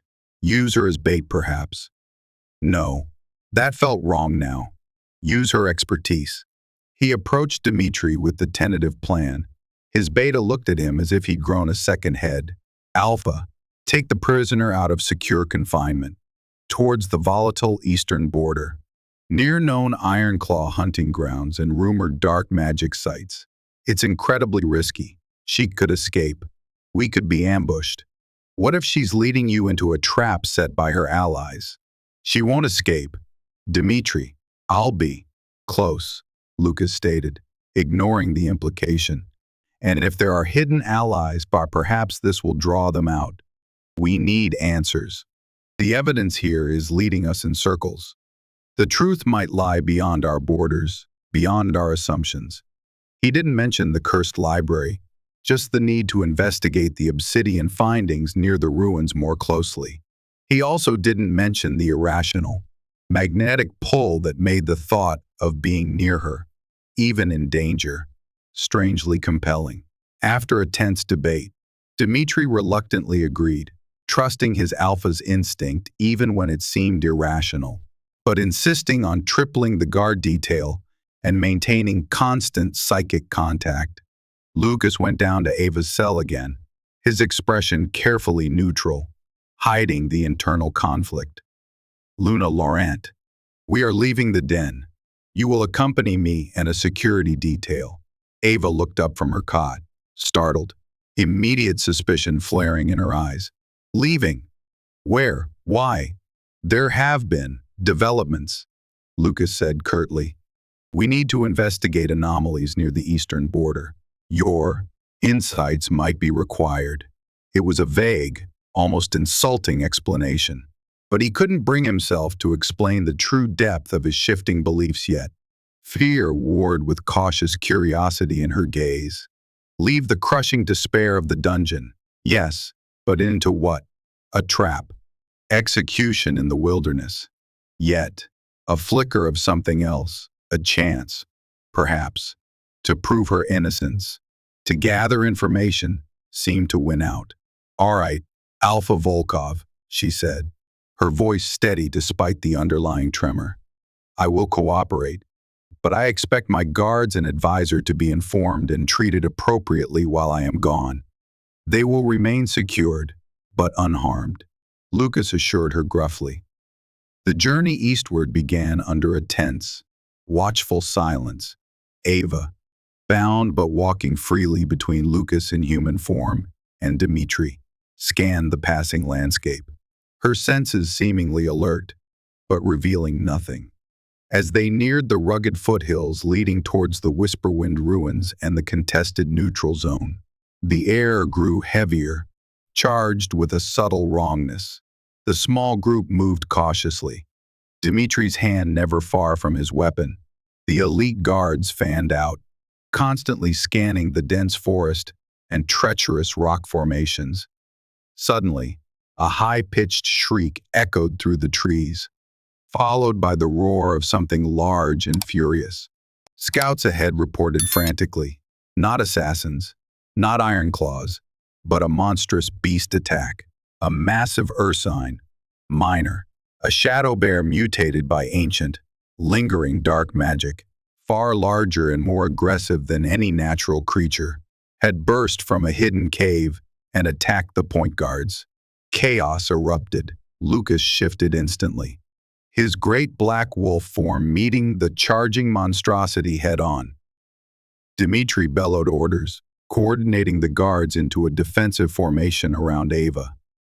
The shadow bear, fueled by unnatural rage and strength, was incredibly powerful, its claws rending trees, its roar shaking the ground. It swatted aside two guards like flies, its dark-furred hide seemingly resistant to normal weapons.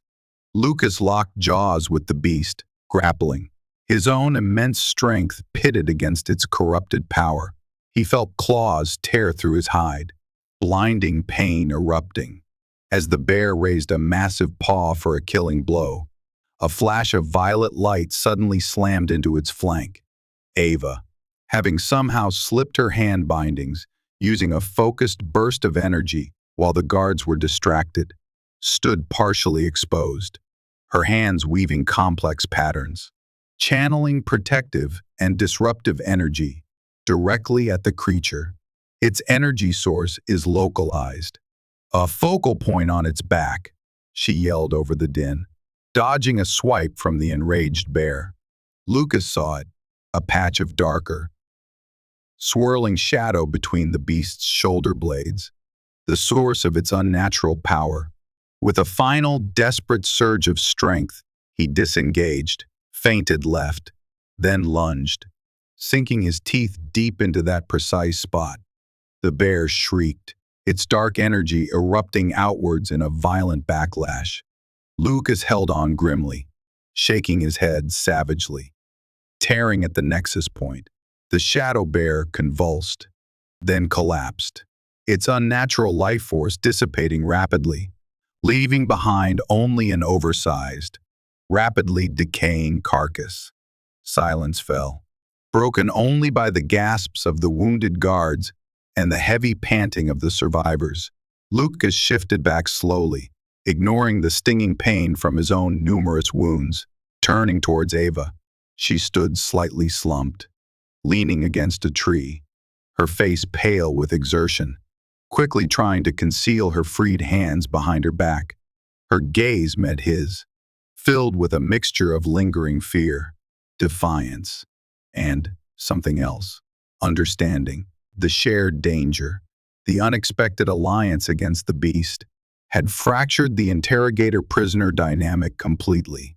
He saw her not as the enemy, but as a surprisingly resourceful, courageous Luna who had acted decisively to save his life, risking herself. The Emma word echoed louder than ever in the ringing silence. "You could have escaped," he stated, his voice rough. Ava lifted her chin. "And left your guards, and you, to be torn apart. That is not the Laurent way. Alpha, even for my accusers." Dmitri looked between them, his expression unreadable but thoughtful. The ground had shifted. Uneasiness about Ava's guilt solidified into profound doubt. The side quest, born of Lucas's confusing mixture of suspicion and nascent trust, had yielded an unexpected, game-changing result, forging a fragile, undeniable connection in the heat of shared survival. Right on the doorstep of ancient, forbidden knowledge, the path to the cursed library, if they could find it, suddenly felt less like an interrogation tactic and more like the first, hesitant step onto a shared, dangerous, and utterly uncertain path. The encounter with the shadow bear served as a brutal catalyst, irrevocably altering the dynamic between Lucas and Ava. The shared adrenaline, the visceral reality of fighting side by side against a common, monstrous foe, eroded the carefully constructed barriers of accusation and captivity. In the immediate aftermath, as Dmitri and the less injured guards tended to the wounded and secured the perimeter, Lucas found himself kneeling beside Ava, instinctively checking the scrapes and bruises she'd sustained when dodging the beast.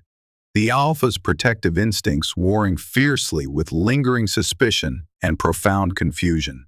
Healer, Ilara, back at the den, was skilled, but focused on Stoneclaw physiology. Laurent healers, Ava's lineage, were known for their deeper understanding of subtle energy work and countering unnatural afflictions.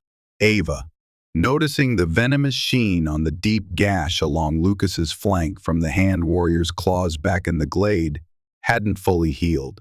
A subtle, persistent ache he'd been ignoring, insisted on examining it, despite her own fatigue and Lucas's gruff protests. "Allow me, Alpha," she said quietly, her voice calm but firm. Already reaching for the small pouch of emergency healing herbs she always carried woven into her belt, a pouch his guards had somehow missed or deemed harmless. He hesitated, pride warring with the throbbing pain and the undeniable pull he felt towards her focused competence. He finally relented with a curt nod. Her cool fingers gently probed the edges of the wound, sending an unexpected jolt, far stronger than the initial touch in the dungeon, arcing through him. Her scent, wildflowers, earth, and her unique personal essence surrounded him, strangely calming despite the tension. She murmured a soft silver crest healing chant, her touch radiating a gentle, pulsing violet energy that felt vastly different from Ilara's more direct, forceful methods. The throbbing ache lessened almost immediately. The inflamed edges visibly calmed. He found himself watching her face, the intense concentration furrowing her brow, the way a loose strand of dark hair fell across her cheekbone, the sheer determination in her expression, the venom It wasn't just standard silver compound, she murmured, frowning. There's a residual masking signature, faint but persistent, designed to hinder natural werewolf healing. Her gaze met his, sharp and analytical, sophisticated, malicious. Like the poison signature I sensed beginning to affect Dmitri later. This wasn't the work of opportunistic rogues. The unspoken question hung between them. Who could craft such a thing? The silence stretched, heavy with implication, thick with the strange intimacy of the moment. Captive healing captor amidst the aftermath of monstrous violence. Dmitri observed them from a short distance, his expression thoughtful, the last vestiges of his belief in Silvercrest guilt evaporating completely. He saw the undeniable connection, the spark Lucas kept trying to deny. He saw Ava's innate skill and her genuine concern, even for the alpha who held her prisoner. Whatever game was being played, Dmitri realized with growing certainty. Ava Laurent was not the mastermind. She was likely another pawn, just like Stoneclaw. Their immediate objective shifted. The proximity to the Whisperwind ruins, the discovery of the obsidian figurines, and the attack by the unnaturally powered beast strongly suggested hand activity in the area. The rumored cursed library felt less like a vague legend and more like a potential hand stronghold or objective. Lucas, driven now by a mixture of desperation for answers and an increasingly undeniable protective instinct towards Ava, decided to proceed, albeit with extreme caution. Finding the library proved challenging. Local legends were contradictory, deliberately obscured. But Elias Thorne, Ava's advisor still imprisoned back at Stoneclaw, was a renowned scholar of obscure shifter history. Using a brief, tightly controlled psychic link facilitated by one of Lucas's own telepathically gifted warriors, Ava relayed their findings, the figurines, the beast, their location, Elias, despite his confinement and suspicion, provided fragmented clues gleaned from ancient Laurent texts, references to a hidden vault built by a fallen scholar near a screaming peak associated with shadow weaving. It wasn't much, but combined with the terrain and Ava's growing sensitivity to the residual dark magic clinging to the area, it pointed them towards a network of deep, treacherous ravines beneath the ominous shadow of Whisperwind Peak. Navigating the ravines was slow, perilous work. Loose scree shifted underfoot, narrow ledges crumbled, and strange echoes distorted sounds, making ambush a constant threat. They finally discovered the entrance hidden behind a curtain of frozen waterfall ice, heavy stone doors covered in strange, archaic symbols that made their eyes water and skin crawl. The symbols resembled twisted, corrupted versions of ancient shifter glyphs representing knowledge, power, and bindings. These aren't protection wards, Ava breathed, examining the carvings cautiously, keeping a safe distance. They feel more like containment seals or warnings. Something inside doesn't want to be disturbed, or perhaps shouldn't be let out. The doors were magically sealed, resistant to brute force. Lucas, recalling similar energy patterns from the obsidian shard, focused his own innate alpha power, a raw surge of dominant will, pushing against the seal's conflicting frequency. Ava, instinctively sensing his intent, added her own energy, not forcing, but weaving a subtle counter-resonance, seeking weaknesses in the ancient magical matrix, working together, hesitantly at first, then finding a strange synchronicity. They managed to weaken the seal just enough for Lucas to shoulder the massive stone door inward with a deafening groan. The air that billowed out was freezing, carrying the scent of ancient dust, decay, and a faint, sickeningly sweet smell like dried blood and corrupted magic. Inside, flickering spectral lights illuminated rows upon rows of crumbling stone shelves laden with rotting scrolls, moldering bound codices, and strange, unsettling artifacts, warped animal skulls, crystals radiating dark energy, ceremonial daggers crusted with dubious stains. In the center of the circular chamber lay a shattered obsidian altar, clearly the site of past, gruesome rituals. This was no mere library.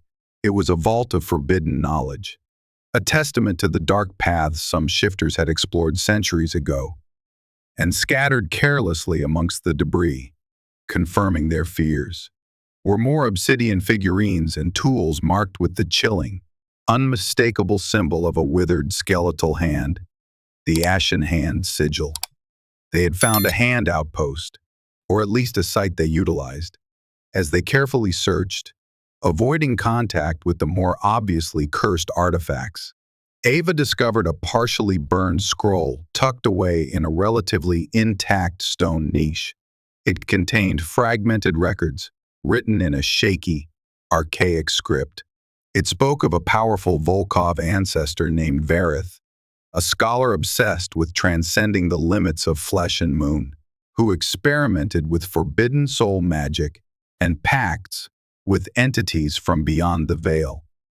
The text detailed his growing paranoia, his violent suppression of dissent within his faction, and his eventual, brutal exile by a coalition of pacts led, chillingly, by both a former Volkov Alpha and a Laurent Luna ancestor, after a catastrophic ritual failure that unleashed horrors upon the mountains. Verith wasn't just a myth, he was real, deeply tied to Lucas's bloodline, and apparently harbored a centuries-old grudge against both their families. The scroll hinted Verith wasn't destroyed, merely banished to the shadows, vowing eternal return. Before they could process the full, terrifying implications of this revelation, the Ashen Hand, potentially led by Lucas's own corrupted, ancient relative, an alarm shattered the dusty silence. Faint chimes echoed from deeper within the vault, triggered by their presence. Simultaneously, Dimitri's urgent mental warning pulsed through Lucas's mind. Ambush! Iron claws! Approaching fast from the North Ravine. At least a dozen. And something else. Their scents, mixed with the hand's taint. They were trapped. The hand, alerted to their intrusion, had sprung a trap, seemingly using their aggressive neighbors as unwitting or perhaps willing pawns. They had walked right into it, lured by the promise of answers. Just as Lucas ordered a tactical withdrawal, the ground beneath them shuddered. A section of the far wall dissolved, revealing not an escape route, but Alpha Kale of the Ironclaws stepping through, flanked by his largest warriors. Kale's face, scarred and brutal, split into a triumphant, predatory grin, his eyes glittering with avarice. "Well, well, Alpha Volkov," Kale sneered, his voice a rough, gravelly rumble, and the pretty silver-crest Luna, caught red-handed, rummaging through forbidden places together, planning a little power grab. Were we? Consolidating territory while pretending to feud. He ignored the scattered hand paraphernalia, focusing solely on the perceived alliance. "Word reached me of your cozy little investigation trip. Seems my associates." He glanced briefly towards the shadows behind him, where masked hand operatives were subtly emerging, confirming Dimitri's report. "We're right to be concerned about your sudden cooperation." It was clear Kale was being manipulated, fed lies by the hand to believe Lucas and Ava were forming a dangerous alliance against him. But it was also clear he was enjoying the opportunity this chaos provided.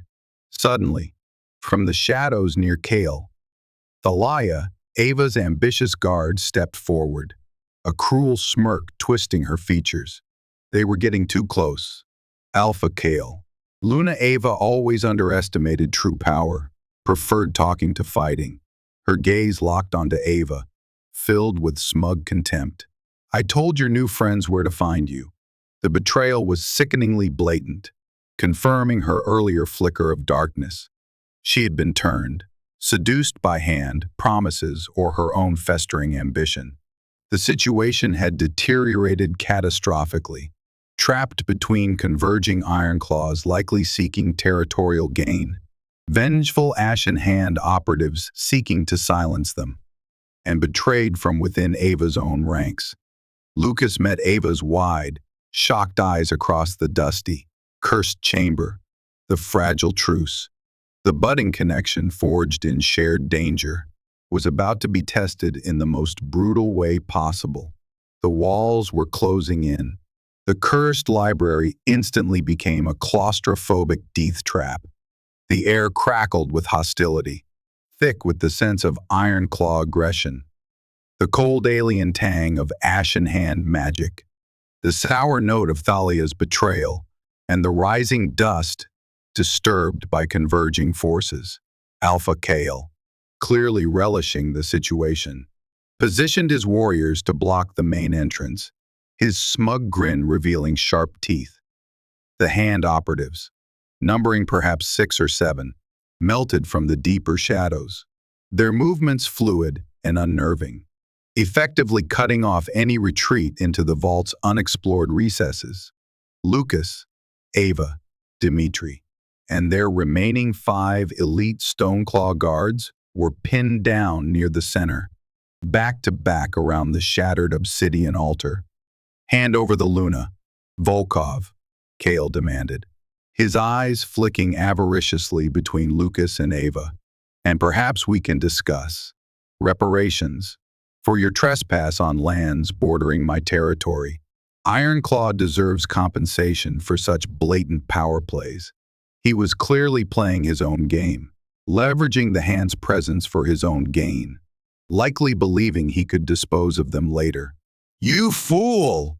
Kale, Lucas snarled, his hand instinctively moving towards Ava, shielding her slightly despite the absurdity of the gesture against so many enemies.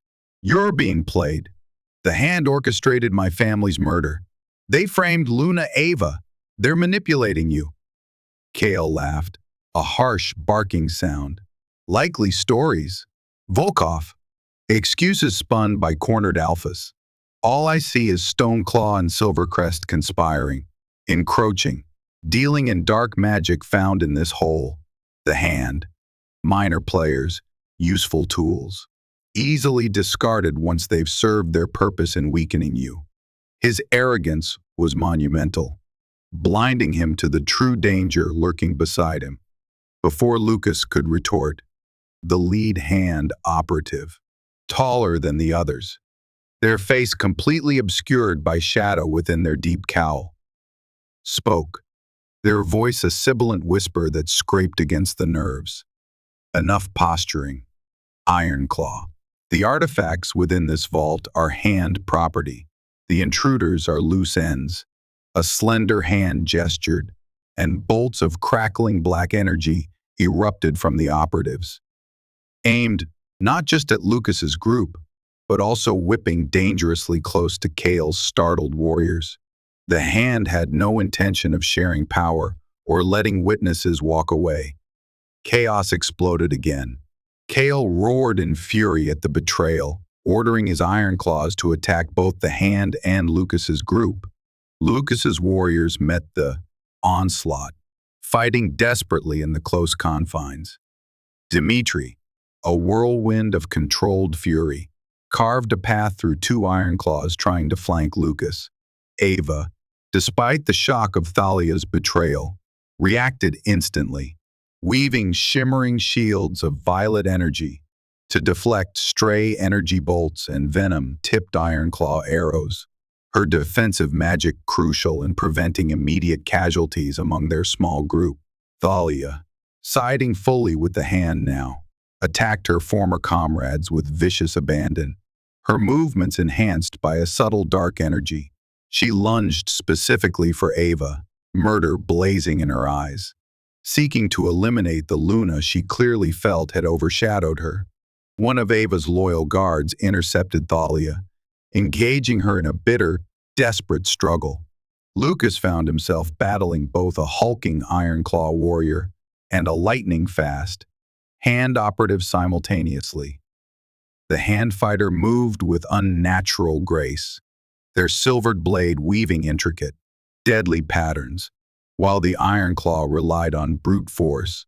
Lucas dodged, parried, struck back, the confined space amplifying the danger, forcing pure instinct and raw power over strategy. He felt another searing pain as the hand operative's blade nicked his arm, the familiar sluggishness of poison immediately starting to creep through his veins. He needed to break the stalemate, create an opening. He spotted the lead hand operative directing the others from near a large, crumbling stone sarcophagus set against the back wall. If he could take out the leader, with a tremendous roar, Lucas slammed the Ironclaw warrior back against a shelf, causing scrolls and artifacts to crash down, then surged directly towards the lead operative. He ignored the searing pain. Fueled by adrenaline and desperation, the operative met his charge, their movements eerily calm. A blade flickered out, faster than Lucas anticipated. He twisted, avoiding a lethal thrust to the heart, but the blade sliced deep into his already injured flank, grating against bone. Agony exploded through him, stealing his breath, his vision blurring as he stumbled, vulnerable. Ava cried out his name, abandoning her defensive weaving.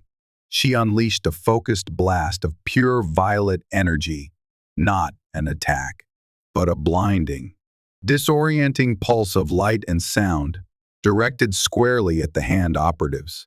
Simultaneously, she kicked a loose stone brazier filled with spectral flame towards Kale and his warriors, creating confusion and momentarily breaking their assault. The distraction was enough. Lucas, fighting through the blinding pain, rammed his shoulder into the lead hand operative, sending them staggering back against the sarcophagus. The lid shifted with a grinding noise. The operative lashed out again, but Dmitri intercepted the blow, his own blade clashing against theirs. Seeing their leader momentarily pinned and the tide turning slightly, the remaining hand operatives disengaged abruptly. With chilling coordination, they unleashed concealing spheres of impenetrable darkness, grabbed their wounded, including Thalia, who glared venomously at Ava, and retreated swiftly through a previously unnoticed side passage that sealed shut behind them with another magical groan. They cut their losses, prioritizing escape over completing the kill. Typical hand pragmatism. Kale, realizing his allies had abandoned him and having lost several warriors in the chaotic crossfire, roared in frustration. Seeing Lucas momentarily disabled and Ava focused on shielding him, Kale made a rapid calculation. He barked a sharp order, and the remaining Ironclaws abruptly broke off their attack, retreating back through the main entrance, dragging their wounded. "This isn't over. Volkov! Laurent!" Kale bellowed back into the echoing chamber. "You'll pay for this intrusion!"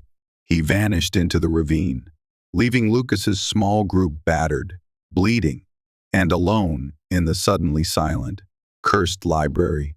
Lucas collapsed against the sarcophagus, clutching his grievously injured side, his breath coming in ragged gasps. The poison was spreading rapidly, combining lethally with the blood loss. Ava rushed to his side, her face etched with worry, her own fatigue forgotten. "Hold still." "Lucas," she commanded, her hands already glowing faintly as she assessed the deep, poisoned wound. Dmitri stood guard, breathing heavily, scanning the shadowed corners of the vault warily. The surviving Stoneclaw warriors checked their own injuries, relief warring with exhaustion. Kale, the hand, working together. Lucas gritted out through waves of pain. "Thalia betrayed you." "Later," Ava said firmly, her voice softening slightly as she met his pain-filled gaze. "We deal with that later. Right now, we need to stop this poison before it stops your heart." Her touch, despite the urgency, was incredibly gentle as she began weaving her healing energies, fighting against the sophisticated dark magic clinging to the wound. The strange mate resonance, a steady, grounding hum beneath the surface of agony and chaos. They had survived, barely, but the shadows were deepening, the conspiracy growing ever more complex and personal.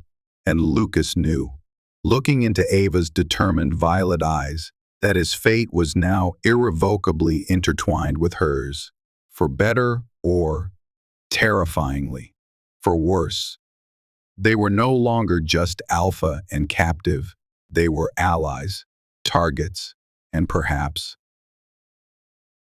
something more, facing a darkness that threatened to consume them both. The return journey from the cursed library was a grim, painful affair. Lucas, heavily supported by Dmitri and another warrior, drifted in and out of consciousness. The hand's potent poison, waging a fierce battle against Ava's desperate healing efforts, and his own formidable werewolf constitution. Ava, pale and leaning heavily on a sturdy guard herself, due to her own exertion and minor injuries, maintained a constant, low-level flow of cleansing energy into Lucas, refusing to rest despite her exhaustion. The silence of the group was heavy, punctuated only by Lucas's pained breaths and the crunch of their paws on the snow-covered ground as they finally left the ominous ravines behind and re-entered the relative familiarity of the Blackwood forest. Dimitri's grim expression reflected the shared knowledge.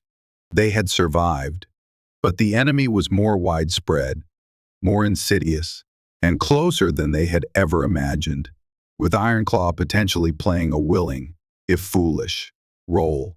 Thalia's betrayal hung like a pall over the Silvercrest guards, shaking their faith in their own.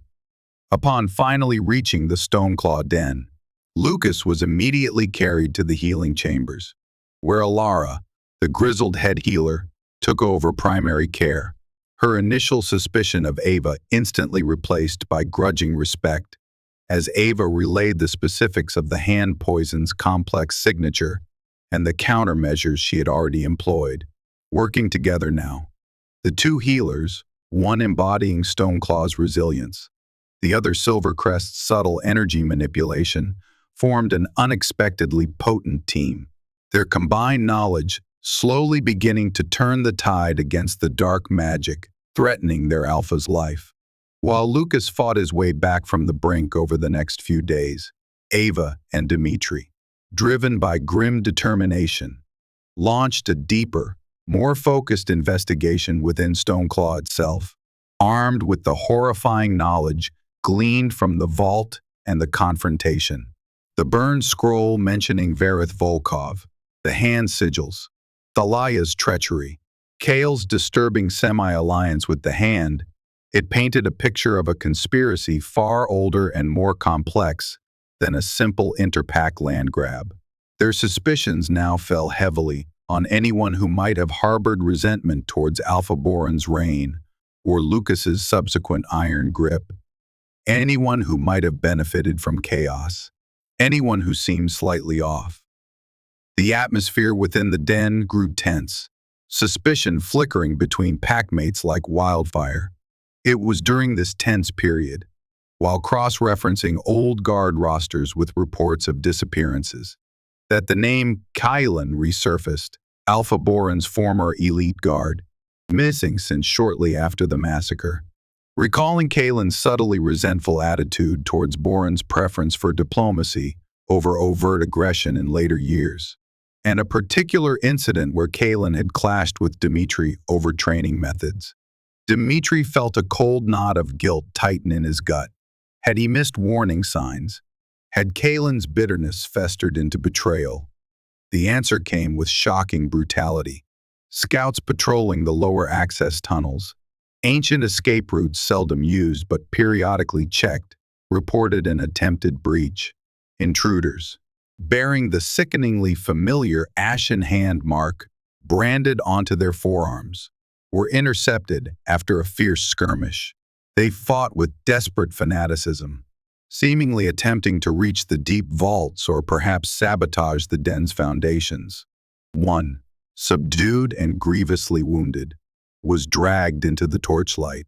Dmitri felt the blood drain from his face as he recognized the gaunt, hate-filled features. It was Kalin. The revelation sent corrosive shockwaves through the den. Kalin, alive, branded, fighting against his own pack. The implications were devastating. He knew the den's secrets intimately. Lucas, finally conscious and regaining strength, albeit still weak, ordered Kalin brought directly to the strategy chamber, the large room near the archives now serving as their impromptu war room. Heavily bound in silver-laced chains and partially sedated, Kalin radiated a palpable aura of dark energy and simmering hatred. Ava stood beside Lucas, her presence a quiet source of strength, Elias and Dmitri flanking them, the inner circle now grimly united against this undeniable proof of internal betrayal. When Kalin regained full consciousness, revived by Alara's pungent herbs, his wild eyes fixed on Lucas with a disturbing mixture of ingrained fear and fervent defiance. His scent was soured, corrupted by the hand's influence. Kalin, Lucas began, his voice low, dangerously steady. Explain yourself. Why betray your pack, your oath? Kalin laughed. A dry, broken rasp. Explain to the blind alpha. Who blamed an innocent Luna while the real power gathered? Your father was weak, sentimental. The hand offers purpose, a return to ancient dominance. His eyes gleamed with fanaticism. Vareth showed me the truth. Vareth. Lucas stiffened. Kalin knew the name. Who is Vareth? Where is he? He is the past and the future, Kalin crowed, straining against his bonds. He understands true strength, Ava interjected coldly. Strength through murdering families. Using forbidden magic. Kalin sneered at her. The sentimental Luna, allied with her accuser. Touching. He then deliberately targeted Lucas. Your father could have joined Vareth years ago. Accepted true power. He refused. Weakness sealed his fate. And yours. The barb struck deep, echoing Vareth's taunt in the vault, making Lucas flinch inwardly. But when pressed for specifics, Vareth's location, the hand's structure, other traitors, Kalin clamped his mouth shut, his eyes glazing over. A faint shimmer of dark energy pulsed around him. The hand protects its secrets, he stated flatly. As if compelled, he refused to speak further, lapsing into a near catatonic state, protected by a powerful hand-implanted mental block. He was a dead end, offering confirmation, but no new leads. A pawn sacrificed. The news of Kalin's treachery, though horrifying, galvanized the investigation.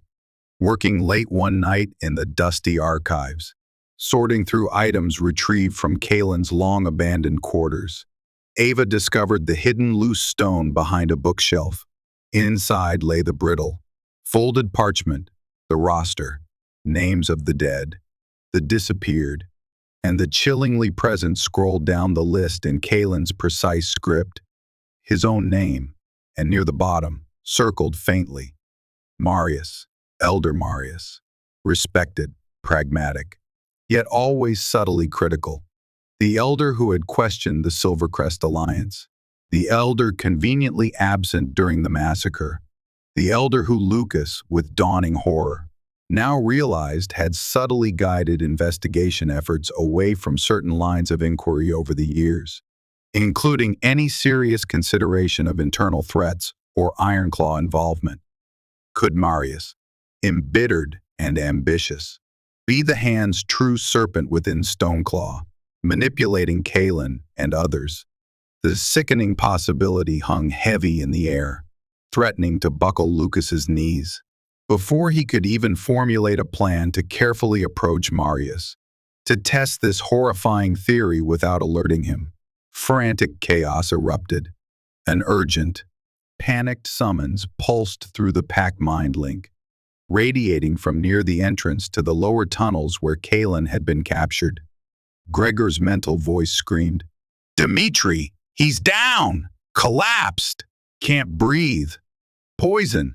Lucas felt the stone floor beneath him tilt, the solid walls of the archive seeming to waver. Dmitri. Not Dmitri. Anyone but Dmitri. His beta, his brother, his steadfast anchor in the storm of the last 5 years. The thought of losing him was unbearable, a blow potentially more crippling than the initial massacre itself. He and Ava exchanged a look of shared horror. The timing, immediately after uncovering Marius's name on Kalin's list, was too coincidental to ignore. They raced through the echoing corridors towards the scene, Lucas shoving aside warriors in his desperate haste, Ava keeping pace despite the lingering ache in her leg from the fen. They found Dmitri collapsed near the shadowed entrance to the lower tunnels, the same area Kalin and his operatives had targeted. He was clutching his broad chest, his powerful body trembling uncontrollably, his face a deathly pallor, his breathing dangerously shallow and ragged. Gregor knelt beside him, helplessly trying to clear his airway, his own scent sharp with fear and fury. Alara, the head healer, arrived seconds later, her face grim as she immediately sensed the nature of the affliction. "It's poison," Alara stated curtly, already working, her hands flying as she administered emergency stimulants and scanned his energy fields. "But not like the one you described from the hand operative. Alpha, this is different. Slower acting, incredibly insidious. Derived from blackroot shade, yes, found only deep in the Shadowfen swamps, but altered. Magically masked, layered, designed to mimic catastrophic heart failure. Very hard to detect until it's almost too late. Extremely difficult to counteract once it takes deep hold." She shook her head, her expression grave. "We're doing everything possible, bolstering his heart with raw energy, attempting systemic cleansing. But the masking spell is complex, slippery, fighting me at every turn." Her gaze met Lucas's, conveying the unspoken prognosis, critical, fading fast. While Alara worked desperately, Ava stepped forward without hesitation, pushing past the small cluster of horrified onlookers. "Let me assist. Healer Alara," she urged, her voice calm but resonant with focused intensity. Silvercrest archives detail many counters for deep marsh toxins, often used historically against territorial incursions from creatures dwelling near the fen and my lineage. We have specific techniques for unraveling complex masking spells, for identifying the caster's signature if possible. I might be able to disrupt it. Give you purchase. Alara paused, her gnarled hands hovering over Dimitri's chest.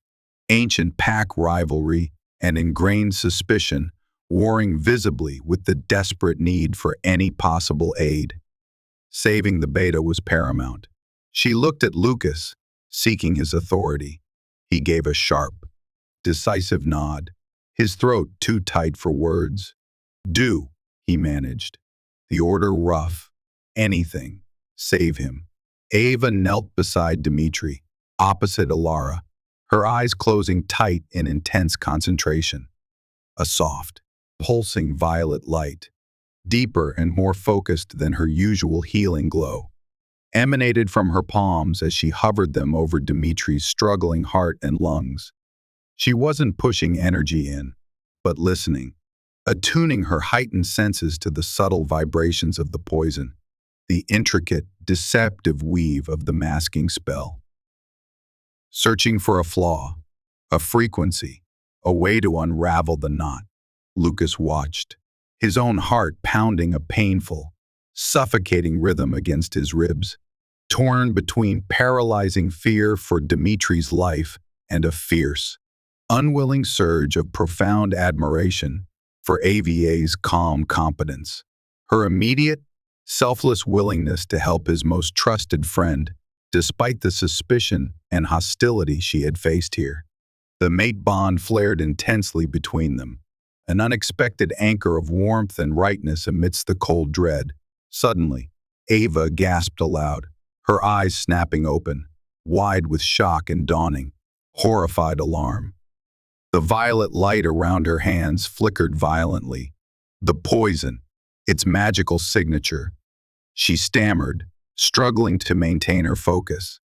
It's incredibly faint, almost perfectly hidden, being actively, deliberately masked, even now, by an external source, reinforcing the spell from nearby. But I recognize parts of the weave, the foundational structure, the lingering resonance of corrupted life force used to power the masking. It's similar, horribly, terrifyingly similar, to the fractured soul energy contained within the obsidian shard.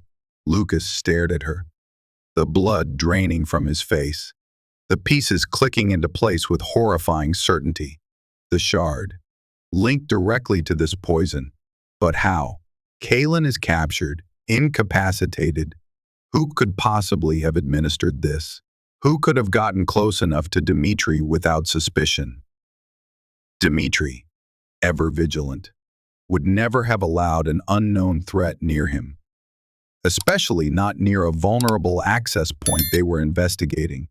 It had to be someone trusted, someone with high-level access, someone like, at that precise, chilling moment, amplifying the dread to unbearable levels.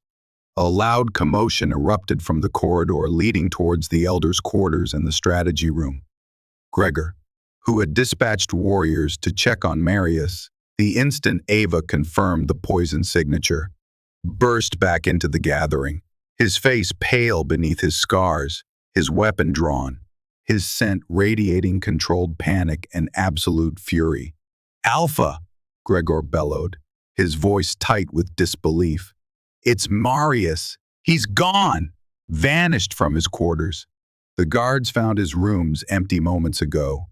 His scent trail is cold, masked with reagents known only to high-ranking lore masters and Alpha. Gregor's voice dropped, heavy with disaster. The obsidian shard is missing from the evidence locker in the strategy room. The specialized containment box is empty, the lock expertly bypassed, the poison pieces slammed together with horrifying, blinding speed. The full picture emerging in stark, terrifying clarity. Marius wasn't just a passive informant swayed by old bitterness.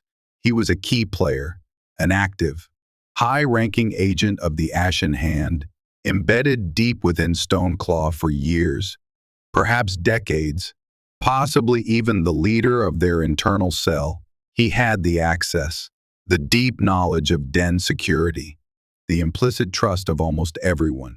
He must have poisoned Dmitri, perhaps seeing the pragmatic beta as a threat, recognizing Dmitri was getting too close to the truth with his relentless logic, or perhaps needing him removed to clear the path for Marius's own rise in influence after Lucas inevitably fell. Or maybe, most chillingly, it was simply a brutal diversionary tactic. And now, under the cover of the chaos and panic surrounding Dmitri's sudden collapse, he had retrieved the shard, the original piece of planted evidence. Yes, but also a potent magical artifact in its own right, pulsating with stolen life force, and fled the den. This was, unequivocally, their lowest point. Dmitri, Lucas's anchor, his rock, fighting for his very life. The victim of a poison linked directly, undeniably, to the original crime 5 years ago. A high-ranking, long-trusted elder revealed as a deeply embedded, ruthless traitor, the enemy having escaped not only capture, but with a crucial, dangerous magical artifact, likely heading towards a hidden rendezvous with Varith or a specific, sinister objective, perhaps the ley line convergence point they'd seen on the cursed library map. The pack, already stressed and fractured by Kalin's betrayal, was now reeling from this deeper, more devastating treachery, their leadership potentially compromised in the eyes of some, their strongest warrior after the Alpha himself incapacitated and hovering near death. Lucas felt the crushing weight of failure slam down on him again, harder this time, threatening to shatter his carefully rebuilt composure.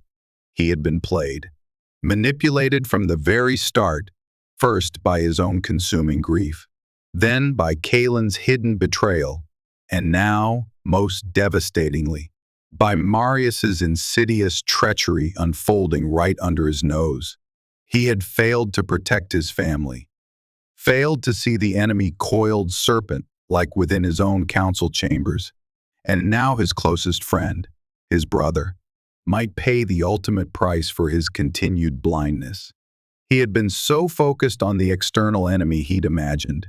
He hadn't seen the rot spreading from within. He swayed on his feet, the weight suddenly too much.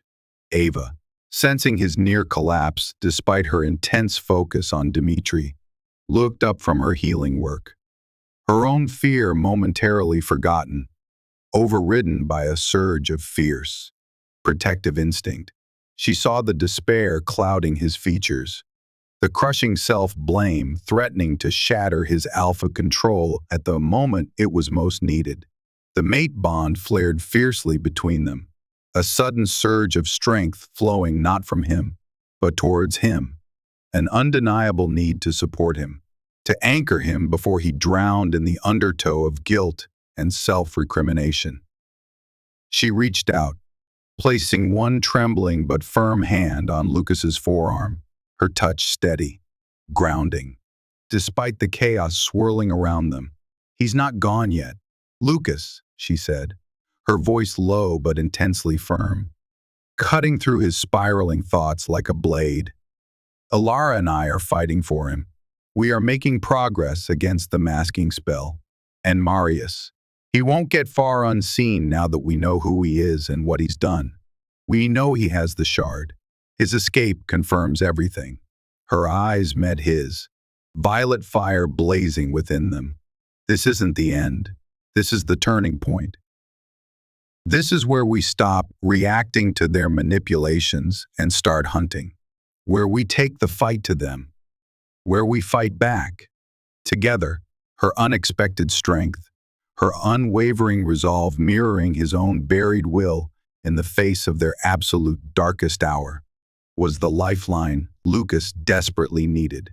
He looked into her determined, luminous violet eyes, saw the reflection of his own fierce instinct to protect what little was left, and felt a surge of renewed, defiant purpose cutting through the choking despair like lightning splitting the night sky. The enemy, in their arrogance, had overplayed their hand. They had revealed their serpent within, wounded Stoneclaw deeply, critically, but also irrevocably clarified the battlefield. Now, wounded, betrayed, but finally seeing clearly, Stoneclaw and its unexpected, invaluable Silvercrest ally would finally, truly, bare its fangs. The hunt was on again, but this time, they knew exactly who they were truly hunting. And, remembering the map from the cursed library and the energies Ava had sensed, they had a terrifyingly good idea of where he was likely going. The Shadowfen. The immediate aftermath of Marius's betrayal and escape was a maelstrom of controlled chaos. Lucas, forcing down his personal agony over Dmitri and the gut-wrenching treachery, resumed full command instantly, Ava's anchoring words echoing in his mind. There was no time for despair. There was only the hunt. His first priority was Dmitri. Alara and Ava continued their desperate work, Ava using her unique sensitivity to disrupt the external magical reinforcement Marius was likely projecting from a distance, allowing Alara's potent cleansing energies to finally gain purchase against the core poison. Dimitri's breathing began to even slightly, the deathly pallor receding marginally. He was far from safe, but they had bought him time. Lucas assigned Gregor, his face a mask of cold fury, to personally oversee Dimitri's security, establishing a heavily armed, rotating guard within the healing wing itself. No further attempts on his beta's life would succeed. Next, lockdown. Lucas sealed the stone-clawed den completely. All exits were magically reinforced and heavily guarded. Patrols, now hyper-vigilant and deeply suspicious, swept through every level, every tunnel, every hidden storage area, searching for any other potential hand sympathizers Kalin or Marius might have cultivated. Gregor, pulling double duty with ruthless efficiency, directed this internal purge while Lucas prepared the hunting party. Trust was shattered. Security had to be absolute. Simultaneously, Lucas mobilized every available loyal, combat-ready warrior, a smaller force than he'd like, given the need to maintain den security and protect the recovering Dimitri, but composed of his most elite, battle-hardened fighters. This included Ava's 3 remaining Silvercrest guards, Garrett, Ronan, and Lena, who, despite the shock of Thalia's treachery, stood ready without hesitation, their loyalty to Ava absolute, their desire for retribution against the hand burning just as fiercely as any stone claws. Their shared ordeal in the library vault had forged a grim, battle-tested respect that transcended old pack rivalries. Ava, pale with exertion from the intense healing effort but resolute, confirmed their fears about Marius's destination.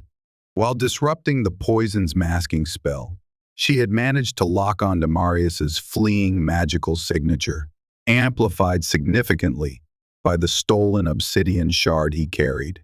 It's strong now. He's not hiding it anymore. He's actively drawing power from the shard, she explained, her brow furrowed in concentration as she tracked the fading resonance in her mind's eye. He's moving fast, southeast, directly towards the Shadowfen, towards the ley line convergence point we identified on the map from the cursed library. The Shadowfen. Even uttering the name sent a fresh chill down the spines of the assembled warriors. A vast, treacherous, perpetually mist-shrouded marshland nestled like a festering sore in the rugged landscape between Stoneclaw, Silvercrest, and the aggressive Ironclaw territories.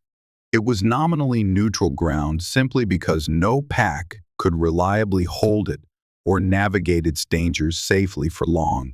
The very air there felt heavy, ancient, suffocating, steeped in dark local legends of travelers vanishing without a trace, spectral lights dancing over bottomless bogs, and large, unnamed things slithering silently beneath the murky, stagnant water. It was universally shunned, a place where natural laws felt thin and twisted. And now, confirmed by the ancient map, it housed a major convergence of powerful ley lines, the perfect location for a clandestine meeting with Vareth, a dark ritual involving the soul-infused shard, or, terrifyingly, both. He wouldn't go deep into the fen alone, not even Marius, Gregor growled, checking the razor edge of his twin hunting blades, his knuckles white with restrained fury. He knows the dangers too well. He's meeting the hand there, meeting Vareth, using the shard as a signal beacon, or perhaps an offering. Or, Ava added grimly, voicing the horrifying possibility that had been coalescing in her own mind. He's planning to perform a ritual at the convergence point. The shard. Lucas. I could feel it when I brushed against the poison's magic. It pulsed with immensely potent, stored energy. Sacrificial energy, very likely containing residual fragments of your family's stolen life force, harvested during the massacre. Her voice choked slightly, but she forced herself to continue, meeting Lucas's stricken gaze. Combine that kind of anchored, Stolen energy with a major ley line convergence point. Amplify it with the inherent necrotic, chaotic energies of the fen itself. Marius could be attempting something truly catastrophic. The implication was chilling, apocalyptic. Not just a meeting, but an activation. Marius, guided by Vareth, could be planning to use the shard, supercharged by the potent convergence and the fen's dark energies, to tear open a permanent rift to another realm, summon a powerful entity bound to the hand's service, or perhaps complete a ritual designed to grant Vareth immense personal power, making the ancient, corrupted ancestor virtually unstoppable. The hand's true objective wasn't merely disruption or revenge. It was the acquisition of devastating, world-altering power. Lucas's face was set like granite, carved by grief, fury, and now, terrifying responsibility. His fierce, aching worry for Dmitri, lying pale and vulnerable back in the den, warred violently with the burning. Urgent need to stop Marius, retrieve the stolen shard, and finally confront the dark heart of the insidious conspiracy that had manipulated and tormented him for 5 long years. He locked eyes with Gregor. Gregor, you hold the den. Lockdown protocols remain absolute. Root out any remaining sympathizers, thoroughly, but justly. Protect Dmitri. Protect the pack. Maintain psychic contact. Gregor nodded grimly, understanding the weight of the trust placed upon him. Lucas then turned, his gaze locking with Ava's, intense, conveying a desperate plea beneath the harsh alpha command. Ava, I need you with me. Your ability to sense the shard's erratic energy, your knowledge of their corrupted magic, it's our only reliable way to track him through the fen's distortion. Our only chance to anticipate what horrifying ritual he's truly planning. Ava glanced towards the sealed entrance of the healing wing, where Dmitri lay, Alara's steady, reassuring presence, a faint comfort on the edge of her senses. She knew Alara would do everything possible. Her duty now lay with Lucas, with stopping the immediate, greater threat. She nodded firmly, pushing aside her own exhaustion and the ache in her leg. I'm with you, Lucas, always. Lead the way. The word always hung in the air, heavy with unspoken promise. Lucas gathered the small, elite hunting party, barely 15 warriors, including Ava's 3 loyal guards, who now stood ready to fight seamlessly alongside Stoneclaw. Their movements, already coordinating instinctively, they moved out swiftly under the darkening sky, bypassing the main gates, using a secured secondary exit high on the mountain, a dark, determined tide, plunging into the rapidly falling twilight forest. They moved relentlessly southeast, following the faint, dangerously fluctuating energy trail of the shard that only Ava, straining her heightened senses to their absolute limit, could reliably perceive against the growing background noise of the approaching fen. The journey towards the Shadow Fen was even more arduous, more grueling than their previous foray towards the library.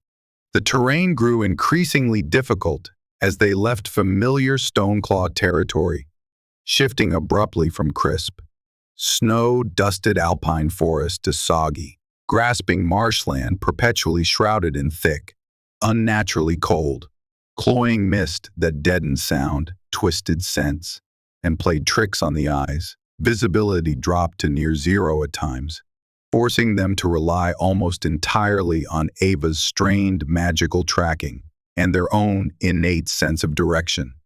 Moving slowly, cautiously, paw by agonizing paw through the treacherous landscape. Strange, unsettling whispers seemed to echo just at the edge of hearing in the swirling gray fog. Indistinct voices muttering ancient warnings, mad ramblings, or malicious invitations into deeper mire. Unseen things slithered and splashed, sickeningly beneath the murky, scum-covered water on either side of the narrow, treacherous game trails they followed, their passage stirring bubbles of foul-smelling swamp gas.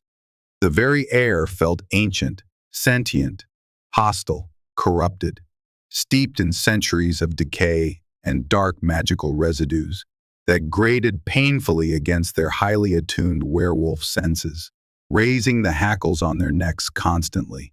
Several younger warriors faltered, their primal instincts screaming at them to turn back from this cursed, unholy place.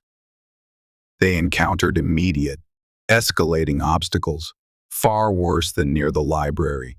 Wisps of thick mist coalesced suddenly, taking on vague, spectral wolf-like forms with glowing red eyes that lunged at them with silent, chilling snarls. These weren't solid enough to grapple, phasing through physical blows, but their touch carried a chilling, draining cold that leached strength and warmth, slowing reflexes. Ava had to expend precious energy weaving shields of flickering violet light, pulsed outwards to disrupt their ethereal forms, pushing them back temporarily. Further on, what appeared to be solid ground, carpeted with moss, turned abruptly to treacherous quicksand, nearly swallowing one of Ava's guards whole before Lucas, and two Stoneclaw warriors managed to haul him out, sputtering and covered in stinking black mud. A crude log bridge, seemingly intact, spanning a particularly black, deep channel of stagnant water, suddenly collapsed under their weight as the lead warriors crossed, plunging them into the freezing, viscous liquid that stank of unimaginable decay. It forced a lengthy, dangerous detour through waist-deep, clinging mire, further draining their time and energy. It felt undeniably as though the fen itself, actively malevolent, or perhaps the hand's magic woven into the environment by Verith, was deliberately trying to impede their progress, bleeding their strength, testing their resolve, buying Marius precious time. Just as Ava reported the shard's energy signature flaring dramatically nearby, becoming an almost palpable, throbbing pulse of pure darkness that radiated waves of sheer malice through the mist. A sudden, unnatural storm broke above them. It wasn't a normal mountain squall. The wind howled like tormented souls, driving freezing rain mixed with sleet sideways, stinging their eyes and soaking them instantly.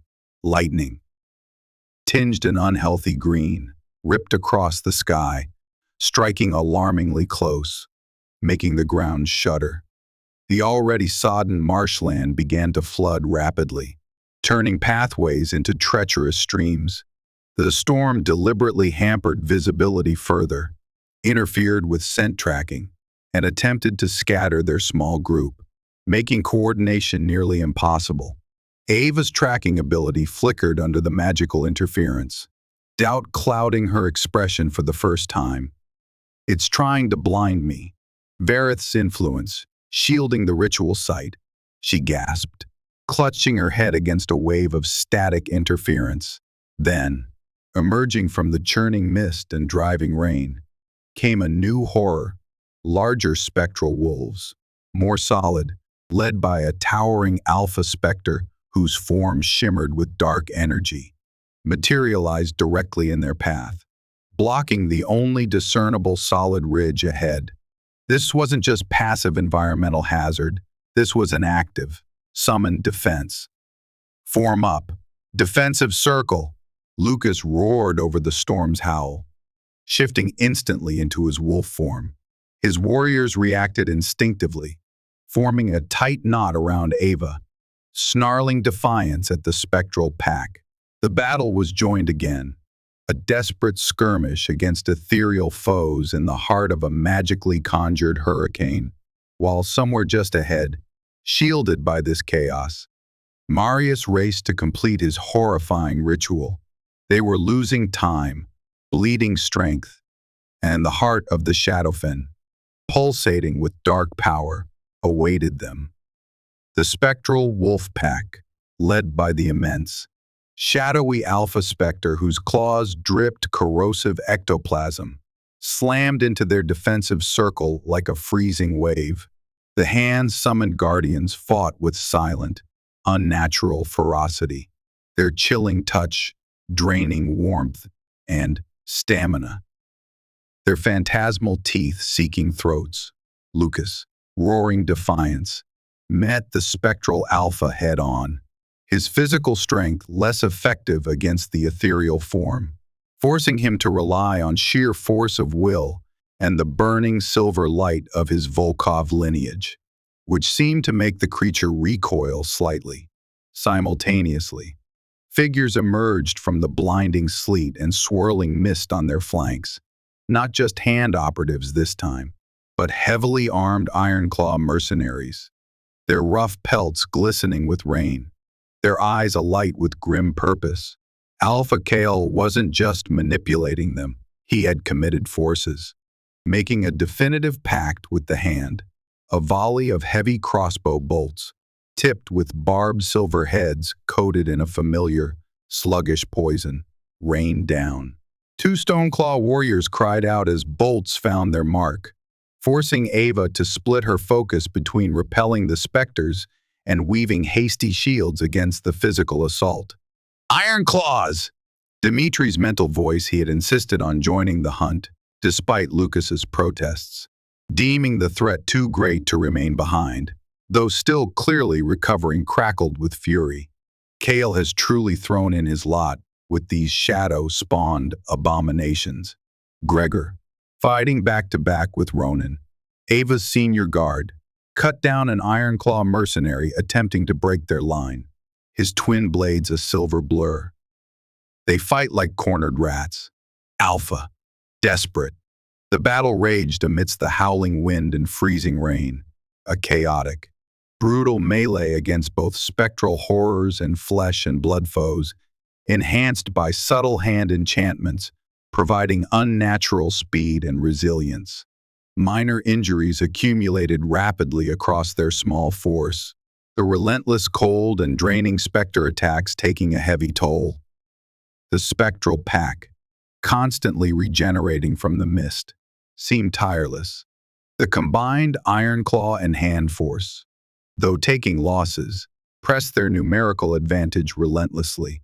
They were being bled dry before even reaching the ritual site, through a momentary thinning patch of the oppressive mist.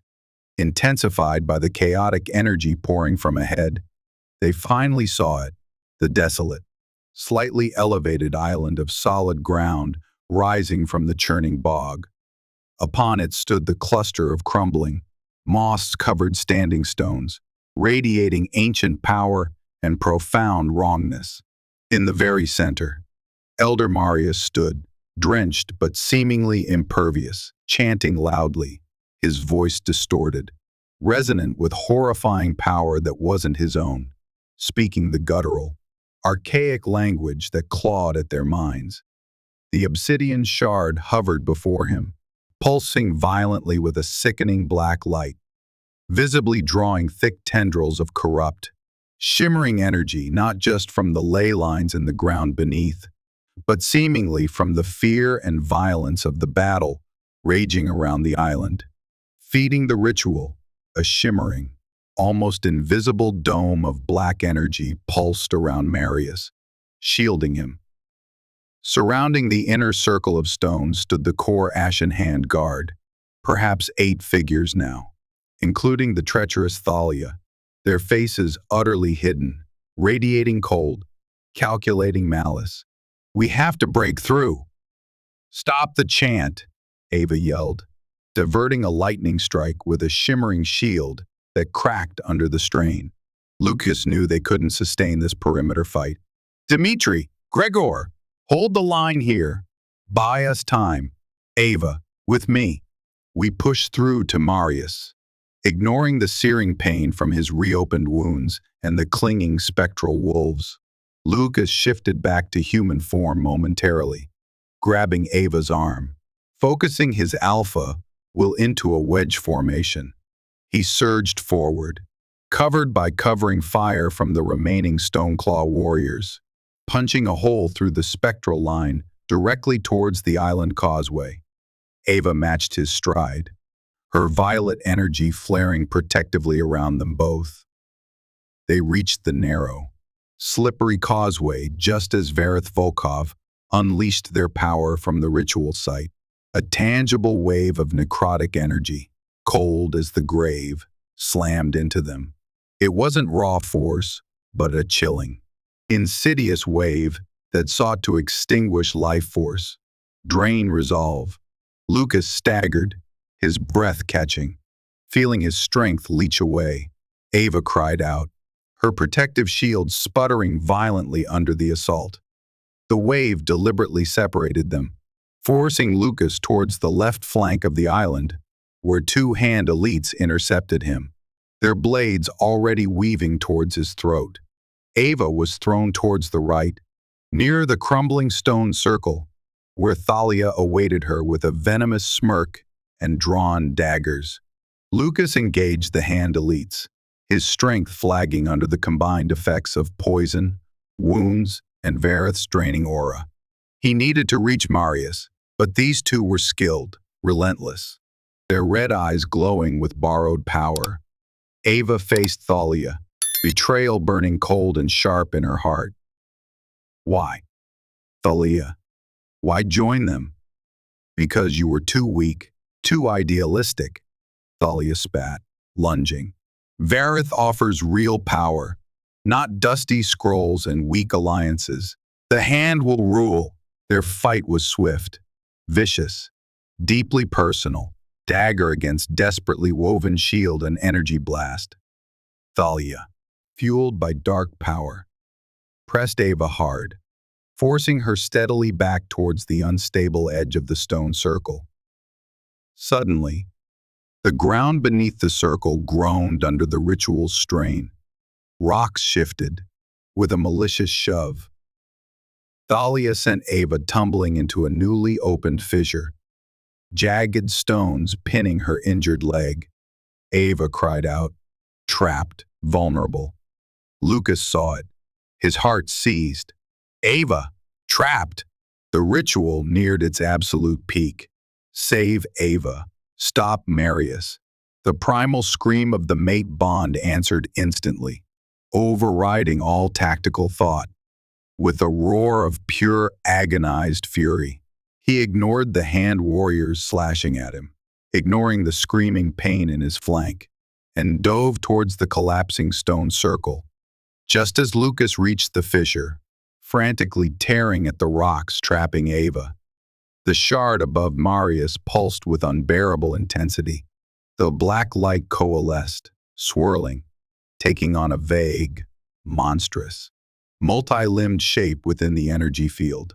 A tear in reality, shimmering like heat haze over black ice, ripped open directly above the shard, revealing glimpses of a churning, chaotic darkness beyond, a void filled with screaming winds and predatory whispers.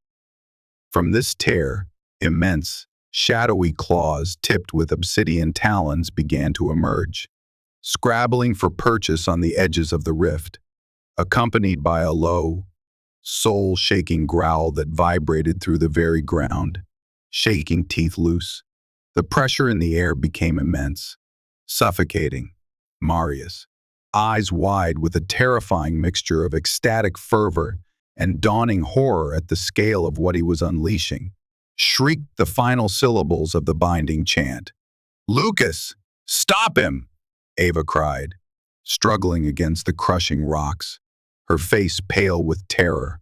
"They're binding that thing here, using the shard, our family souls, as its anchor and eternal power source."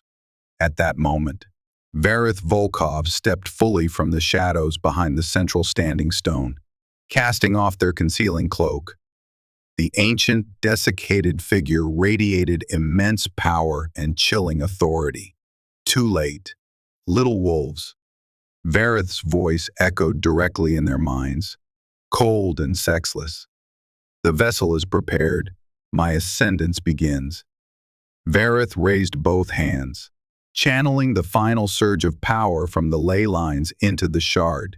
Feeding the emerging entity, the colossal, shadowy beast lunged further from the rift, its amorphous shape solidifying slightly, revealing multiple gaping maws filled with needle-sharp teeth and dozens of burning red eyes. It roared again, a sound of pure, primal hunger, and lashed out with a shadowy tendril, striking indiscriminately towards the chaotic battle still raging below. An iron-claw mercenary screamed as the tendril touched him, dissolving instantly into black dust. Another tendril swept towards Lucas and Ava near the fissure, a loyal Stoneclaw warrior. Young Boren, the second named in honor of Lucas's father, leaped forward, shoving Lucas partially aside and taking the brunt of the shadowy blow himself. He let out a choked cry, his form flickering and dissolving before Lucas's horrified eyes. Sacrificed, gone. The raw grief threatened to incapacitate Lucas. Seeing Boren's sacrifice, seeing Ava trapped, hearing the monstrous roar of the entity filling the air. Something snapped within Lucas, primal rage, fueled by grief, protective instinct, and the full, desperate power of the Volkov Alpha line surged through him, overriding the pain, the poison, the despair. He couldn't fight Vareth or the entity directly, but Marius. Marius was still the human anchor, the weak link, with a final, soul-tearing roar blending his grief for Boren, his family, his fury at Marius and Vareth, and the desperate strength drawn from the mate bond humming between him and the trapped Ava. Lucas ignored Vareth and the looming entity. He launched himself bodily, low and fast, directly at Marius, anticipating and rolling under the expected wave of Vareth's repulsive force this time. Simultaneously, Ava, seeing Boren's sacrifice and Lucas's desperate gambit, gritted her teeth against the agony in her leg, drew on her deepest reserves, and pushed past her own exhaustion. She unleashed her strongest, most concentrated bolt of pure violet energy directly at the violently pulsing, soul-infused obsidian shard. For Elena, Lucas heard himself roar as he slammed into Marius. The combined impact, Lucas shattering Marius's physical form and concentration, Ava's pure energy overloading the shard's capacity, worked. Marius let out a choked gurgle as his spine snapped, the chant abruptly cutting off. The obsidian shard flared blindingly bright white for a horrifying second, illuminating the entire fen. Lucas heard faint, overlapping whispers escape it, his mother's hum, Elena's laugh, his father's growl. Then they were gone as jagged fissures raced like black lightning across the shard's surface. A deafening, multi-toned shriek of pure agony and frustrated, ravenous malice echoed from within the shard, and from the partially emerged entity, the sound of the connection being forcibly severed.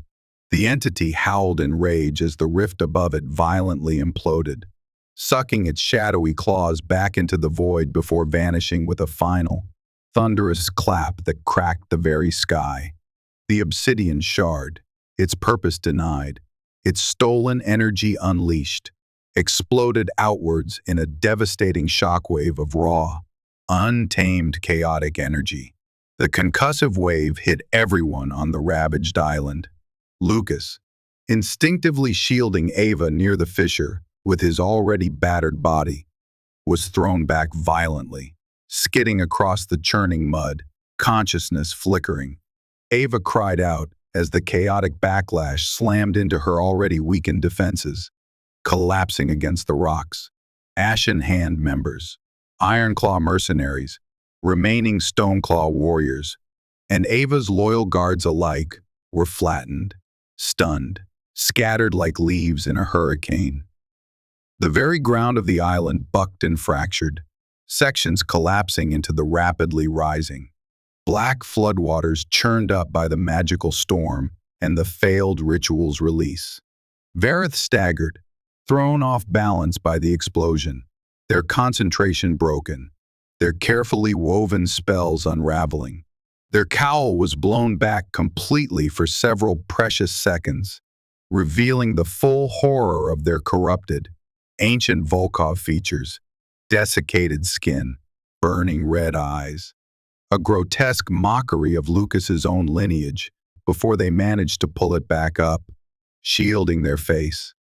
But the momentary vulnerability, the spectacular failure of the summoning, had shattered their absolute control over their remaining forces and the environment. With a snarl of pure, incandescent fury that echoed venomously in every survivor's reeling mind, Vareth gestured sharply.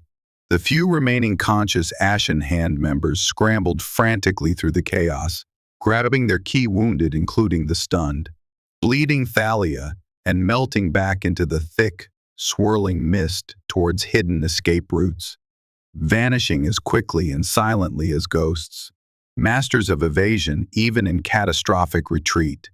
Vareth paused for one chilling moment amidst the rising water and collapsing stones, fixing their burning ember gaze first on the struggling, grievously wounded Lucas trying to reach the unconscious Ava, then lingering on Ava herself.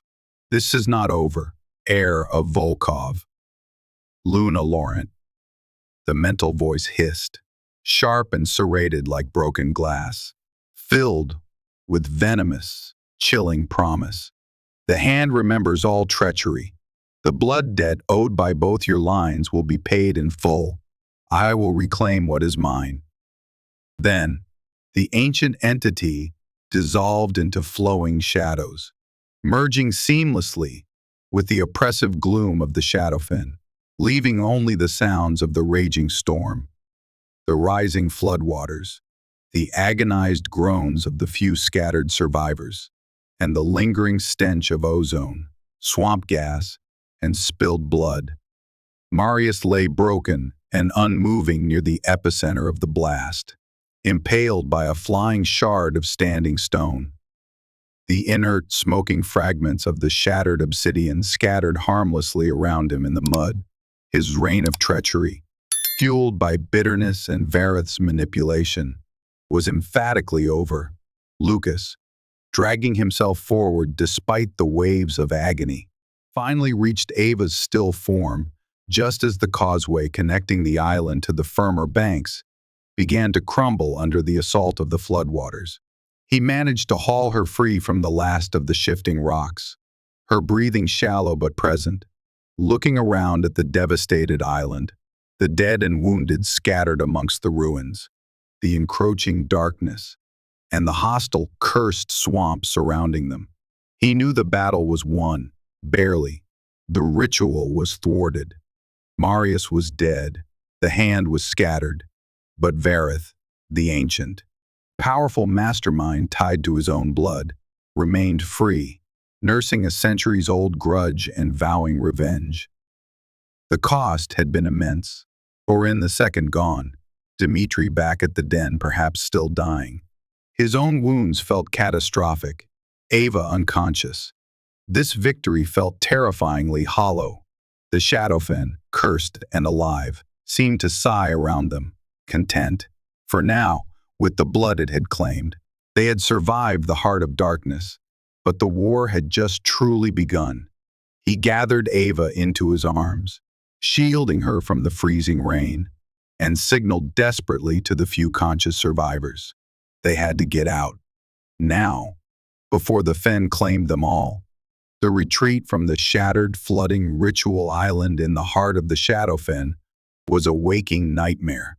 Lucas, operating on sheer alpha will and adrenaline despite the blood loss and agonizing poison still singing in his veins, coordinated the exhausted, wounded survivors. Dmitri, rallying despite his own precarious state, directed the defense against lingering spectral apparitions that seemed drawn to the residual chaos, while Gregor and Ronan, Ava's stoic senior guard, organized the careful transport of the unconscious Ava and the other seriously injured Stoneclaw and Silvercrest warriors. They half-carried, half-dragged each other across the collapsing causeway and through the treacherous, still storm-lashed marsh, constantly fighting the rising black water, the sucking mud, and the disorienting, chilling tendrils of mist that sought to pull them under. The Shadowfen itself seemed reluctant to let them leave, its malevolent presence clinging to them like grave dirt. Every shadow seemed to hide a threat. Every splash in the dark water suggested pursuit. The mental image of Borin the second dissolving into nothingness, sacrificed for him, haunted Lucas's every step. When they finally staggered out of the fen's oppressive influence and back onto relatively solid, snow-dusted ground hours later, as the unnatural storm abruptly ceased, leaving behind an eerie silence, the relief was profound but muted. They had survived. They had stopped the ritual. They had faced Vareth and lived. But the cost weighed heavily on every survivor, etched onto their grim faces, reflected in their haunted eyes. The Shadowfen's curse felt like it had left an invisible stain on their souls, a lingering chill that the familiar Blackwood forest couldn't quite erase. Lucas looked back towards the shrouded marshland, sensing Vareth's lingering malice like a cold phantom touch, and knew this was far from over. Their return to the Stoneclaw den was met with stunned silence. Then waves of overwhelming relief mingled with grief as the extent of their losses became apparent. Ilara immediately took charge of the wounded, her focus narrowing to the unconscious Ava, whose vital signs were weak, her magical reserves utterly depleted after the desperate battle and shielding Lucas. The most immediate, heart-stopping news came from Gregor. Dimitri was awake, weak, exhausted, but definitively alive and conscious. His fierce werewolf constitution finally winning the battle against the insidious poison thanks to Ilara's tireless care and Ava's crucial initial intervention. A surge of pure, unadulterated relief washed through Lucas, so potent it nearly buckled his knees again. His beta, his brother, would live. It was the first truly good news in what felt like an eternity. The following days, stretching into bleak winter weeks, were dedicated to the slow, painful process of healing, physically, emotionally, and for the pack. Spiritually, wounded warriors from both Stoneclaw and Silvercrest were tended to side by side in the expanded healing wing, necessity forging bonds of mutual respect and shared experience. Quiet conversations, exchanged stories of bravery witnessed in the fen, tentative gestures of camaraderie replaced the previous tension and suspicion. Garrett, Ronan, and Lena, Ava's guards, became familiar, respected figures within the den, symbols of the hard-won alliance. But the healing process unearthed new complications. While tending to a grievously wounded Stoneclaw warrior injured by a poisoned Ironclaw blade during the fen battle, Ilara noticed something strange. The poison signature felt subtly wrong, deliberately altered from typical Ironclaw concoctions, almost as if designed to mimic Ironclaw methods while subtly resisting standard Stoneclaw antidotes. Recalling Ava's detection of the sophisticated masking spell on Dimitri's poison, a cold suspicion formed in Ilara's pragmatic mind. She started subtly observing her own assistants, particularly young Lyra, a quiet, diligent healer who had been assigned to monitor Dimitri's initial recovery stages after Ava's intervention. Before Marius's escape, Lyra seemed overly anxious, her sense spiking with something sharp and discordant whenever the hand or Marius was mentioned. Ilara, working closely with a recovering but sharply analytical Dimitri, set a quiet trap. They cross-referenced the ingredients used in Dimitri's failed initial treatments with the stores Lyra had accessed. They found minute traces of blackroot shade residue, subtly masked, hidden within Lyra's personal healing pouch, a pouch no healer should possess unless working with the poison. Confronted privately by Alara and Dimitri, Lyra broke down completely. She confessed, tears streaming down her face, that Marius had approached her months ago, preying on her resentment over being overlooked for promotion and her family's minor historical grievances against the Volkov line. He had fed her lies about Lucas's instability, promised her status and power within the new order the Ashen Hand would bring, and coerced her into subtly administering the slow-acting poison to Dimitri under the guise of routine treatment, using reagents Marius provided to mask its signature. She hadn't known its true lethality. She sobbed, only that it was meant to weaken the beta's influence. She had been another pawn, consumed by bitterness and ambition, expertly manipulated by the master serpent, Marius. The revelation of Lyra's betrayal, coming so soon after Marius's, was another bitter blow, reopening wounds of paranoia just as they had begun to scab over. It proved the hand's rot had run deeper than just Kalin and Marius. Gregor, under Lucas's heavy-hearted order, dealt with Lyra swiftly according to pack law, permanent exile into the harsh winter wilderness, stripped of pack protection. A fate arguably worse than death for a social creature like a werewolf. The sentence served as a chilling, necessary reminder. Betrayal, from any quarter, would not be tolerated. But Lucas refused to descend into Marius's methods of outright murder. Justice, not vengeance, must prevail. Understanding the pack's fragile morale, Lucas convened another gathering in the Great Hall. Ava, finally conscious though still weak, her injured leg carefully bound, stood beside him. Her presence a powerful symbol of their shared ordeal and victory. Dimitri, leaning heavily on a staff but resolutely present, stood on Lucas's other side. Lucas recounted the horrifying events in the Shadowfen, the battle, the sacrifices, honoring young Borin II by name, the confirmation of Verith Volkov as the ancient mastermind, and the chilling revelation of Lyra's internal betrayal following Marius's. He didn't shy away from the horrifying truth. Their enemy was tied to his own bloodline, ancient and deeply powerful, he concluded, his voice resonating with newfound clarity, fatigue, and hard-won resolve. The enemy we face is not just Stoneclaw's burden, nor just silver crests. It is Verith Volkov, a shadow from my lineage, a cancer feeding on old wounds and forbidden power, threatening all established packs.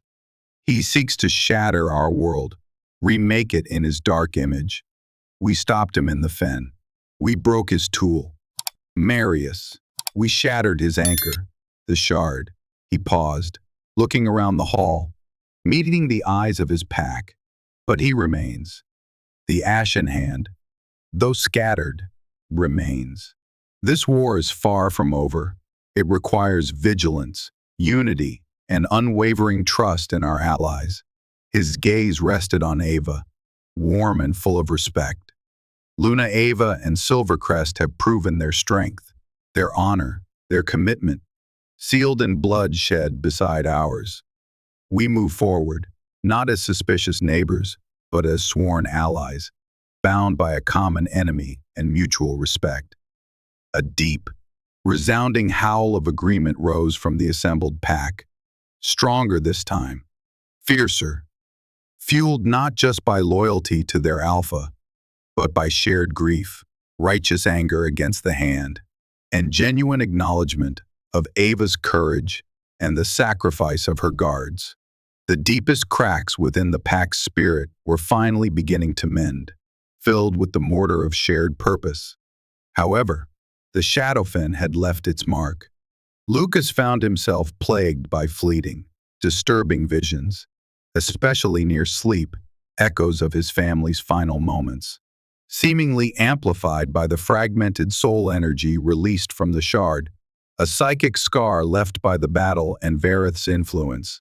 Ava, while recovering physically, discovered her connection to subtle healing energies felt thinner, strained, as if the overwhelming dark magic she'd battled and the backlash from the shard's explosion had partially damaged her finer senses.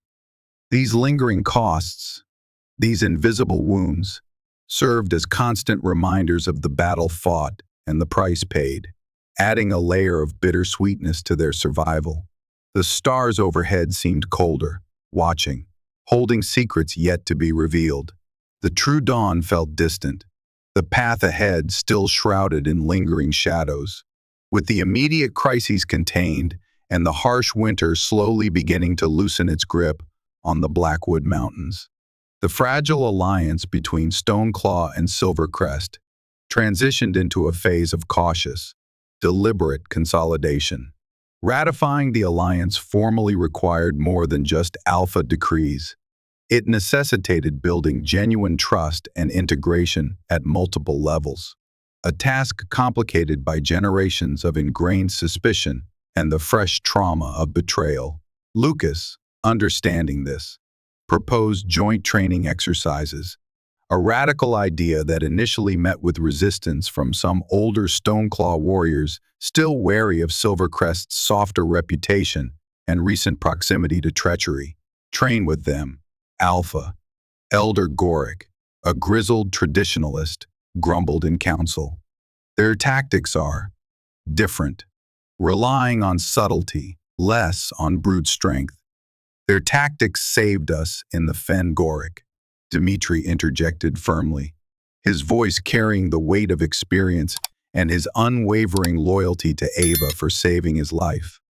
Their speed countered the hand's unnatural agility. Luna Ava's magic disrupted the ritual when our brute force couldn't reach it. We learn from them. They learn from us. We become stronger together. Lucas backed Dmitri forcefully. The hand fights with cunning and power. We need both. The exercises proceed. The initial joint sessions, held in neutral valleys between their territories, were predictably tense. Stoneclaw warriors, used to overwhelming opponents with size and ferocity, were often frustrated by Silvercrest tactics emphasizing evasion, pack coordination, and exploiting environmental advantages. Silvercrest fighters, in turn, struggled against the sheer, relentless power of the larger Stoneclaw wolves. Scuffles broke out. Old prejudices surfaced in grumbled remarks. Lucas and Ava personally oversaw these sessions, stepping in frequently to mediate disputes, demonstrate techniques, and force cooperation. Lucas, swallowing his pride, learned to appreciate the strategic value of Silvercrest agility and teamwork. Ava, recognizing the need for decisive power, pushed her warriors to develop more direct counters to overwhelming force. Gradually, grudgingly at first, then with growing respect, the two styles began to merge. Warriors from both packs started anticipating each other's moves, covering weaknesses, leveraging combined strengths. Friendships began to form over shared exertion and campfires. The sight of Ronan, Ava's formidable guard, sparring fiercely but respectfully with Gregor, became a symbol of the evolving unity. However, not everyone embraced the change. A small but persistent faction within Stoneclaw, primarily older wolves loyal to Marius's memory or deeply entrenched in traditionalist views, actively resisted the alliance. They saw Lucas's admission of error, his reliance on Ava, and his shift away from pure vengeance as weakness. They subtly spread dissent, questioning his judgment, murmuring about the dilution of Stoneclaw's strength, hinting that Marius had perhaps been right about Volkov's weakness after all. Lucas, alerted by Dimitri's vigilant network, chose not to crush this dissent with immediate force, recognizing it stemmed partly from fear and deeply ingrained cultural identity. Instead, he addressed the faction leader, Elder Theron, directly but privately. Theron, Lucas said, his voice calm but radiating undeniable alpha authority. I understand your reservations. Change is difficult, but Marius was wrong. He allied himself with the darkness that slaughtered my family, our pack members. He poisoned Dmitri. He nearly unleashed hell upon us all. Our strength lies not in blind adherence to the past, nor in repeating its mistakes, but in adapting, unifying, and directing our power against the true enemy, Varith and the Hand. He detailed the evidence again, patiently, firmly. Silvercrest stands with us now. Their Luna fought beside me, saved lives. Rejecting them is the weakness Varith seeks to exploit. Theron remained unconvinced, his face set stubbornly. Your father would not have. My father is dead, Lucas cut him off, the words sharp with pain but also finality. Slain by the enemy Marius served. I honor my father's memory by protecting this pack from repeating the oversight that led to his death. That means recognizing allies, adapting tactics, and rooting out the internal blindness that allowed betrayal to fester. You will abide by the alliance, Theron, or you will face the consequences of undermining pack unity in wartime. The implied threat was clear. Theron subsided, resentful but silenced for the moment. The internal tension remained, a low hum beneath the surface, requiring Lucas's constant vigilance and reinforcing the difficult lessons of leadership beyond mere dominance. Meanwhile, the personal bond between Lucas and Ava deepened, forged in the shared crucible of danger, grief, and burgeoning hope. The intense, almost overwhelming pull of the mate bond was undeniable now, a constant current flowing between them, comforting and electrifying. Yet, both were acutely aware of the immense weight of their responsibilities, the fragile trust they were still rebuilding with their packs, and the looming shadow of Varith. We cannot rush this, Lucas, Ava said softly one evening, as they stood watching the joint camp from a quiet overlook. The scent of mingled stoneclaw and silvercrest campfires rising in the twilight air. My pack, they see the necessity of the alliance. They respect you for your honesty, but the wounds, they are still fresh. And yours, they carry generations of suspicion. And the way this began between us. She looked down, tracing patterns on the rocky ground. It was born of hatred, fear. Accusation. We need time to heal fully, to know this, she gestured between them, is real, not just a reaction to trauma or a fated bond overwhelming sense. Lucas understood. The guilt of his initial actions towards her was a constant companion, a debt he felt he could never fully repay. The intense pull of the mate bond felt terrifyingly powerful, almost overwhelming at times, and he feared pushing her, feared letting his own needs eclipse the delicate balance they were trying to build for their packs. You are right, Ava, he conceded, his voice rough with suppressed emotion. Time. We need time. But know this. He met her gaze, his own fierce and certain. What I feel, it is real, independent of circumstance. My wolf chose you before my mind accepted it. My heart follows, to solidify their bond in a way that respected both pack traditions and their need for measured progress. Ava proposed a Silvercrest healing ritual, one designed not just for physical wounds, but for mending spiritual fractures and affirming nascent bonds. It involved invoking the gentle power of the full moon, using blessed water from Silvercrest's sacred spring, and weaving energies of mutual respect and shared intent. Lucas, swallowing his stoneclaw pride and skepticism towards unfamiliar rituals, readily agreed.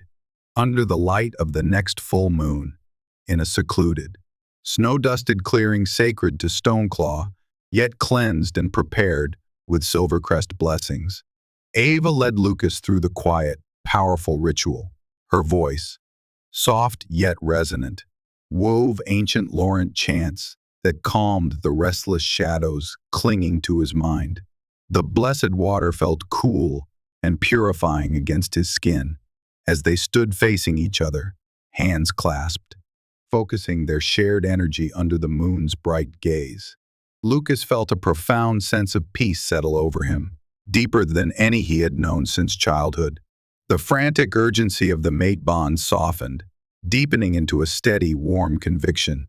It wasn't a claiming, not yet, but an affirmation, a mutual acknowledgement of the powerful, unique connection they shared, a promise to nurture it carefully, respectfully, alongside their duties as leaders. The path forward remained dangerous, but for the first time, standing beside Ava under the silent, watchful moon, Lucas felt not just driven by duty or vengeance, but anchored by a fragile, powerful hope for a shared future. The strengthening alliance, symbolized by the increasingly effective joint patrols and the undeniable bond between the two leaders, did not go unnoticed. Strategic planning sessions became routine, held alternately in Stoneclaw's imposing Great Hall and Silvercrest's calmer, sunlit council chambers. Lucas, Ad. Dimitri G. Gregor, Elias Thorne, and other key advisors pored over maps, historical texts, and scout reports, piecing together fragments of information about the Ashen Hand's movements and Vareth's potential goals. Their research, combining Stoneclaw's often fragmented records of ancient battles and Volkov history with Silvercrest's more complete archives of regional lore and magical theory, yielded disturbing clues. Vareth Volkov, it seemed, hadn't just been banished. Texts hinted he had been bound centuries ago, his physical form perhaps destroyed or trapped in a pocket dimension by a powerful ritual involving specific Volkov and Laurent ancestral artifacts and locations. The Ashen Hand, likely fanatical followers or descendants of his original cult, appeared dedicated to freeing him fully and restoring his power. The failed summoning in the Shadowfen was likely only one step in a larger, more complex plan. The stolen shard, though shattered, might have served a purpose beyond the summoning attempt, perhaps weakening the ancient bindings, or providing Vareth a temporary anchor in their world. They identified several potential locations tied to the ancient binding ritual: remote mountain peaks, hidden cave systems, even ruins lying beneath the aggressive Ironclaw territory, complicating any direct investigation. The scattered remnants of the Ashen Hand seemed to be focusing their activity near these sites, suggesting they were searching for specific artifacts or seeking to unravel the ancient wards. Alpha Kale and the Ironclaws remained a volatile wild card, seemingly chastened by their losses in the Fen, but undoubtedly still opportunistic. Potentially controllable by Vareth through promises of power or territorial gain. The tentative peace allowed Lucas and Ava moments to navigate the delicate landscape of their personal connection. The formal mate bond ceremony, according to both packs' traditions, would typically follow a period of acknowledged courtship. They agreed, honoring Ava's need for time and Lucas's lingering guilt, to embrace this tradition. It manifested in shared moments snatched between council meetings, quiet walks through moonlit snowfields near the border, tense but successful diplomatic negotiations with minor packs previously alienated by Stoneclaw's aggression. Lucas awkwardly presenting Ava with a perfectly formed, late-blooming frost flower reminiscent of the snow lily he'd failed to give Elena. A silent apology Ava understood completely. Each interaction, each shared glance, deepened their connection, building trust brick by painful, hopeful brick. Dimitri watched his alpha's slow transformation with quiet approval, the harsh edges softening, replaced by a thoughtful, protective strength. The culmination of this phase was a carefully planned, symbolic ceremony, not a full mating ritual, but a public declaration of intent. blending Stoneclaw strength and Silvercrest grace. Held at the Sunstone Glade, the site of their hostile first meeting, now cleansed and reconsecrated, attended by representatives from both packs. Lucas and Ava exchanged formal gifts, Lucas presenting a beautifully carved amulet of mountain granite inset with a protective Stoneclaw rune, Ava offering a finely woven Silvercrest shawl imbued with calming lunar energy. They pledged mutual support, loyalty, and the intention to explore the bond between them, honoring both their packs and the profound connection fate had forged. It was a powerful statement of unity, a beacon of hope against the lingering darkness. Yet, even as the ceremony concluded under a sky promising a brighter dawn, the shadows reminded them the war was not yet won. As the attendees began to disperse, a scout arrived, breathless, bearing grim news. Discovered burned crudely but unmistakably into the ancient wood of the main gate back at the Stoneclaw den was a fresh symbol, the withered, skeletal mark of the ashen hand. Below it, etched deeply as if by claws dipped in acid, was a single, chilling word, soon. Vareth had delivered his message. The hand was regrouping. Their ancient, powerful leader was plotting his next move. The brief respite was over. The final confrontation, hinted at in ancient prophecies and driven by centuries of bitter vengeance, was drawing inexorably closer. Lucas met Ava's gaze across the suddenly silent glade. The fear was real, tangible between them, but it overlaid now with fierce determination and the unwavering strength of their hard-won unity. They clasped hands, the contact solid, reassuring. The path ahead remained fraught with danger, sacrifice, and the echoes of the past. But looking at Ava, his mate, his ally, his anchor, Lucas Volkov knew they would face the coming storm, the final darkness, together. The dawn they sought might be threatened, but its promise, nurtured by trust, forgiveness, and a love forged in fire, burned brighter than ever. Their true fight, the fight for the future of their packs and their world, was about to begin.